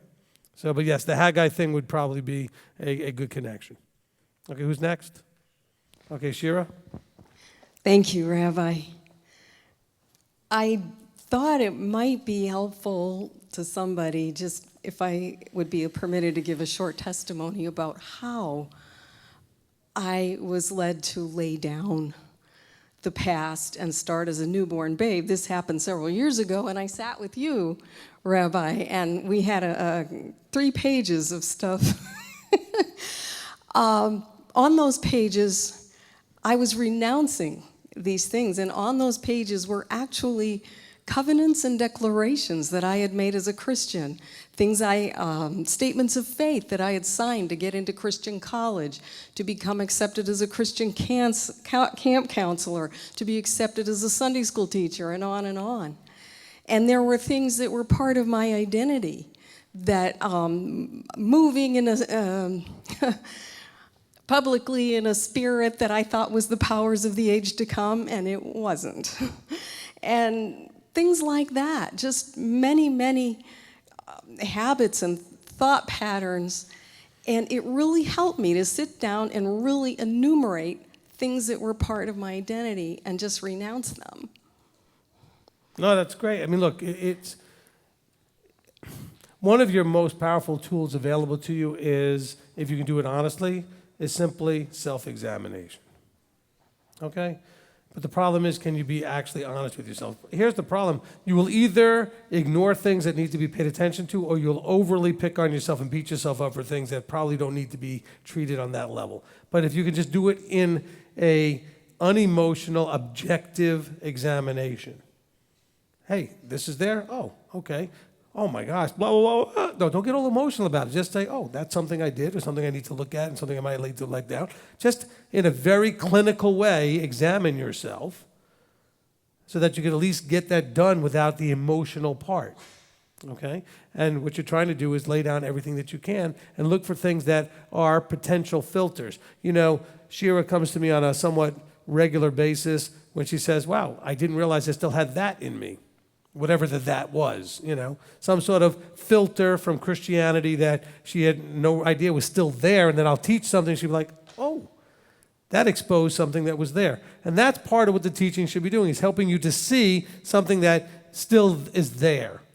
You know, think of it like cancer, okay? Cancer, if you don't get it all, it can eventually spread again, but it can hide, because a lot of times people have had either family members or themselves deal with cancer and then have something happen where they didn't get it all, but they thought they did, because it hid behind some part of an anatomy, part of your anatomy, either an organ or a bone or something, but it hid somewhere a little bit. A lot of the stuff that you need to get rid of is fairly well hidden. Sorry, that was those Illuminati things again. Okay, but some of that stuff is very well hidden, and so you have to be actively looking for those things. Specifically in the context of hypocrisies, deceit. Okay, those things. Deceit in terms of lying to yourself or wanting to believe something, even though somewhere down in your, we call it kishkas, that's in the Yiddish, your gut. Okay, that it's, you know it's wrong, but you don't want to actually deal with that, so you're hiding from that. It's a deceit. Okay, we're not talking about you actively lying to others, you're lying to you. That's the problem here. All right, he's talking about this from a point of view that you have to have personally put aside the deceit and the hypocrisies that are in you, in your life. Look for those. Thank you. Thank you. You really touched on something, part of my second point, and the second point is that I look at that confession, those renunciations, as I chose to be a newborn babe, but eventually I was a toddler. And you know what they're like. And so, yeah, it was like the renunciation and the being born as a newborn babe and choosing that didn't exempt me from the growth process, but I think it did create an agreement between me and Yahweh, with you as my teacher and witness to just saying, I want to know the truth, and I'm opening myself to you, Yahweh. And so over the years, I've had to repent of some stuff as it came up, but just staying with it and knowing, I look at that point of being willing to make the self-examination and really make the declaration that I wanted to start completely over again. Amen. Awesome. And that opened the door for the growth. Awesome. Look, I like the additional idea of the toddler. So what's the problem with a toddler? A toddler gets excited about everything and has no idea what to use it for. They'll stick things in parts of their body they don't belong. Stuff goes in the ear, stuff goes in the nose, stuff goes in their mouth. It's not food. Or they'll take something and put something in it, like in the toilet or in the this or the that. They don't know what goes where, how things work, what they're used for properly. They just, hey, that looks like something that fits there and that goes there. They have no idea what they're doing. They're just running around, just shooting in all directions and just doing whatever comes to their head. Well, that's kind of like where we get spiritually to some degree. We don't understand what to do. All of a sudden, we start to think we understand the Bible. That's our main thing, and we don't use it right. Okay? But toddlers do all kinds of things. You go, wow, where did you come up with that? But whatever you think, oh, they'll never think of that. Oh, yes, they will. And 75 things you never thought of. Okay? Because I know some friends that are in the medical profession saying, you have no idea what two people come in with their kids, what they've managed to stick in their ear or their nose or whatever it is that they've done. Or what they've swallowed and because they don't know. They don't know as toddlers. See, as newborns, there's not a lot they can do because they can't do it. They're immobile and they have no control of their motor skills. You do everything. And all of a sudden now they're walking and they've got hands and they've got eyes and they walk to the thing they see and they pick it up and they do what they shouldn't do with it. That's what we do. Good picture, good metaphor. Next. Okay, now we're looking for, the live stream. Where's the mic? Okay. Well, we have an issue.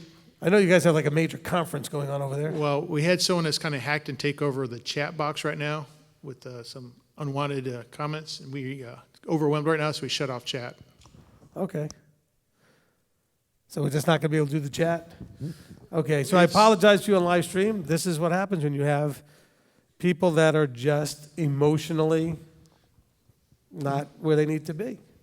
Yeah, these were sexual in nature. Have nothing to do with what our walk in the least bit. Just No, but I'm just saying, it's again, that's an emotional, okay, there are people that just want to go around to just disturb people's peace and mess with people's stuff and are about destruction and not about building, okay? And that's sad and unfortunate. So I appreciate that you guys got that shut down and locked down. And so, look, if there was anything critical that you had to say or had a question to ask, you can certainly contact us directly during the week. Apologize for not being able to cover it here, but that does happen. I think if you go back and listen to the teaching, whatever you're asking will be covered more than once. You can go get the children. Apparently, we're not going to be doing much more. Sarah Beth went to get them. But, this is going to be, at some point, I'm trying to figure out what to teach next, okay? Because I'm almost done. When I keep saying that, I keep ending up talking longer about I don't have a lot of pieces left to go through, but, they're taking longer than I thought they would. But we're not that far necessarily from finishing this thing. I mean, I know exactly kind of where we're going. Just I'm going through it fairly slow. But at some point when we finish this, I've got something else to do. And I don't know what I'm going to do yet. But I thought it might be interesting. I haven't figured out how I'm going to format this. But I thought it would be interesting to deal with the psycho-emotional stuff that you see in Scripture, meaning let's start with Adam and Chava and see what they were dealing with and where their heads were at. Then we move on to the people and the flood, and then we move on to, and see what was going on in their heads and in their hearts. And then we go through some of the journeys to Abraham, Isaac, and Jacob, just to kind of see some of the things that were going on with the different people we meet in the journey and where they did well and where they didn't in dealing with their emotional and psychological challenges. What do you think? Would that be something that'd be interesting? Okay. So I'm not sure how in the world to put that together or how I would kind of figure out what verses to talk about, but I think that at some point I'd like to do that. I don't know if that'll come next. I'd have to have enough time to figure out. I don't want to read the whole stories of things, but the stories that you know about, and then point out how they handled specific things and how their emotional state and this stuff here in 1 Peter 2 affected their choices and their decisions, their cravings, their desires, their fears, their doubts, their trust or lack thereof, which authority they were submitting to, and see that actually play out in the people that you see in the stories. Does that make sense? And then so that you can see yourself in all of that. Because sometimes I know we hold those people in very high esteem, and we should, but you still need to realize that they were just like you.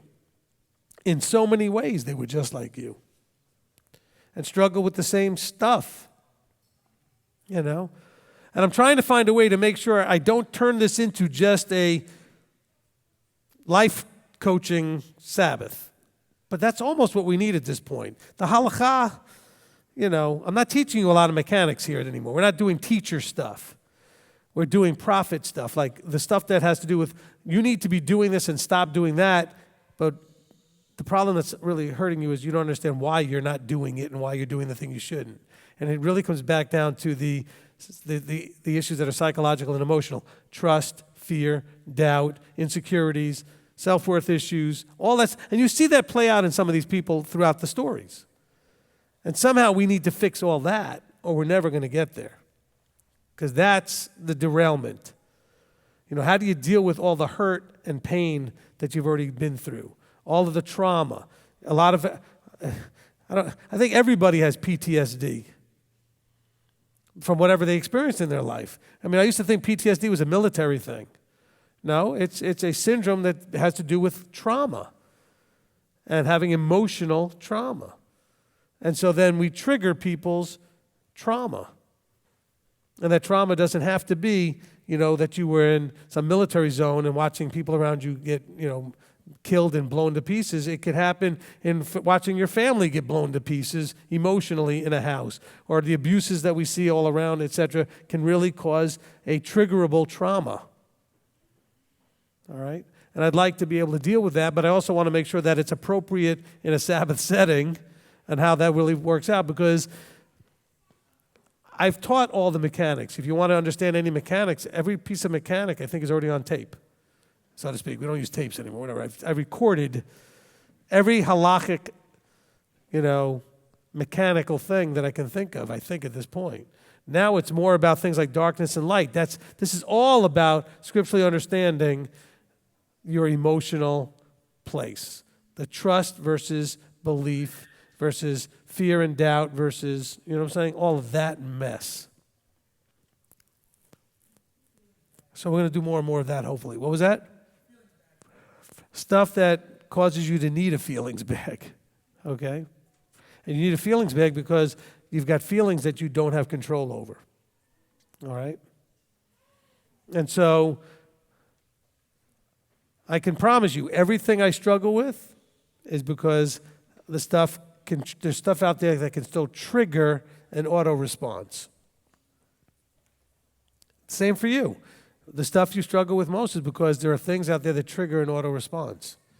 In other words, there's something out there that's still programmed in you that when something happens will start the play button. And then you don't have control anymore. And now you're enslaved to a trauma. And you can't have relationships make it in a successful way if that person can trigger, especially because they don't have the map to the minefield. Because none of us give that out when we get married or have relationships, because you don't even know where all the mines are sometimes. Things trigger and you had no idea. Sometimes you had no idea it was there. Oh, I thought I'd already dealt with that. Boom, next thing you know, it's full trigger. But we need to go get the minesweepers out and go get all those mines cleared up. That's a work.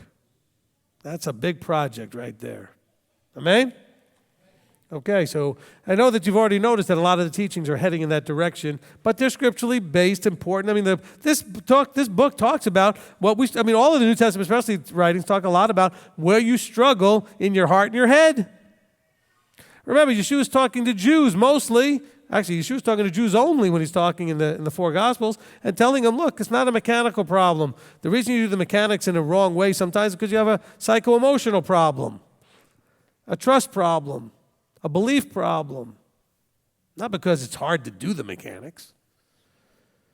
Well, nobody can really keep the Torah. Really, what? What can't you do? I challenge you on that. Show me what Torah is so hard. Only because of the triggered emotional traumas and stuff and the insecurity and the trust. There's nothing physically hard to do. Okay? Equal weights, equal measures, not murdering. Well, sometimes it's hard not to do that. If you're married, some of you think it's, look, I have to work every day not to kill my spouse. I get that. Not because of my own marriage. I just get that we struggle with things. Maybe it's a teenager, like, oh, I'm going to pull a muscle not killing that kid. Okay? But why do we allow ourselves to have things that can get triggered where you can feel that terribly out of control negative? Right? It's an out of balance. I believe, maybe you won't agree with me, I believe that in the kingdom, human beings will have found their way to balance. Because Yeshua represents someone who is balanced, emotionally stable, psychologically sound. Okay?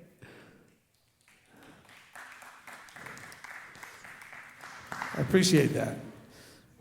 And believe me, I would applaud louder than all of you because I get the phone calls from the psychologically and emotionally unbalanced. And by the way, if you call me, I'm not picking on you. Everybody in this room is psychologically and emotionally to some degree unbalanced. So everybody that calls, yes, but usually they're calling because their life is so out of balance that they now no longer know how to handle something in it. Usually their marriage or their children or whatever, their health or finances. But those are your four major things that you can have balance with. Husbands and wives, children, finances, health. Those are your four big areas right there. Okay? That get out of balance. We're going to be in a kingdom full of people that have found a sound mind. As we're not given a spirit of fear, but the spirit of a sound mind. Although the problem is I don't run into very many of those on a daily basis, including me. We just don't have that. We have fractured, damaged, diminished in their function in terms of our minds. It needs to be healed. It's not going to be healed by having some sort of a prayer meeting or something. Okay? You're going to have to deal with your stuff and own your stuff. Stop blaming everybody else. You know what? Stuff happened to you. Okay. But now it's your choice. Are you going to let it completely ruin your life forever? Or are you going to accept that it was awful, it shouldn't have happened, it was horrible that you had to go through it, but now I'm going to not empower it anymore. I'm not going to relive it over and over again because I leave that feeling thing out there for someone to trigger it anytime. It's like a tripwire you leave out there because you haven't taken that wire and removed it so that it's no longer triggerable. But some of you are like, that's like a spider web of tripwires surrounding you everywhere you go. Forget about feelings bags, you got tripwires. And so anybody goes anywhere within any distance of you and starts interacting with you, trip. Okay? And even if it doesn't cause an explosion, it might cause an implosion. You tailspin right into a depression or into a triggering of whatever negative emotional place. So maybe you don't confront the person, but it causes you to descend into a pit of despair of some sort. We got to fix all that. Okay, that was my making up for the fact that the chat was down. Gave you a few extra things while we were waiting on the children. All right, so we got everybody now? Okay, excellent. Okay, I'm sorry. Steve, go ahead. Just a comment on what you were just talking about. What you focus on gets bigger. Yep. Okay, what you focus on gets bigger. But the other part of that is there's stuff that you're not even aware that you're focused on. Because it's happening in those auto-running programs in the back of your head that have been buzzing around for so long, you're not even aware that they're running. Okay? I mean, you have programs running that it's good that they're running in the background, like the one that reminds you to breathe, the one that makes your heart pump. These are programs running in the background, so to speak. But you've got psychological and emotional ones that are running in the background too. So he's right, but you know what? That's about the stuff that you're actually dwelling on actively. That's the bigger stuff that right now, but you got a lot of stuff underneath the surface just waiting to bubble up. And you know what? When you feel in a safe place, bring them up one at a time and let's surgically handle them. In other words, cut and remove what needs to be, repackage and seal off what needs to be sealed off. You need to cauterize some of this stuff, so to speak. Okay? So it's no longer triggerable. That was right, though. What you focus on, you tend to get more of. Okay? All right. That's who's next. You got me going back to who's next. All right. So we're going to close in prayer, and Richard Yetter is going to close us in that prayer. So get the mic over to Richard. Oh, he's got one already, Steve, so you don't have to go over there. Okay? And so if you'll all rise, we'll go ahead and close in prayer. And then after Richard closes us, we'll go ahead and have whoever wants to come up here to wave goodbye to everybody out there. Okay, Richard. Oh, thank you. Thank you, our awesome Abba Father, for a teaching that brings us down to the basics of wanting unadulterated milk. Father, help us to have our eyes and ears open to that we be aware of the adulterated, sophisticated traps of the world and be able to stand strong in your word. We thank you for these direct, wrenching, gut feeling motions that are given to us through your commands and taught to us through your Son. And we do pray this all in the name of your Son, Yeshua Messiah. Amen. Amen. Amen. Okay, thank you, Richard. Okay, if you want to come up here to wave goodbye.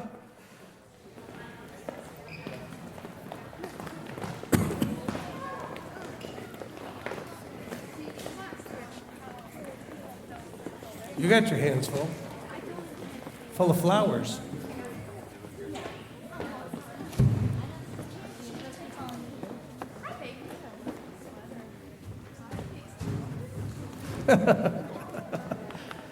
Oh, yeah. That's true. But I just can't kill the meat. Okay. Annie was just saying that line from the song where they stabbed it with their steely knives, but I just can't kill the me. That's good. Okay. Turn around, we're going to go that way now. All right, let's get everybody on camera. Who do I have up there? Cole, let us know when we got everybody in the right place. We're good? All right, if everybody's up here that wants to be up here, that's good. Laura Beth's not sure. She wants to run right by the front. All right, there they go. Okay, on three, we're going to say Shabbat Shalom, Shavua Tov, which is have a good week, and we're going to tell them we love them. You ready? Wait, I got to get my coin. There we go. On three. 1, 2, 3. Shabbat Shalom, Shavua Tov, we love you.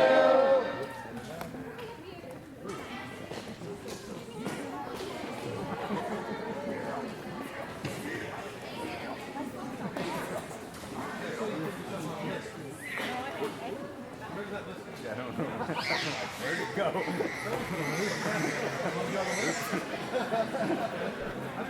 I'm reading backwards.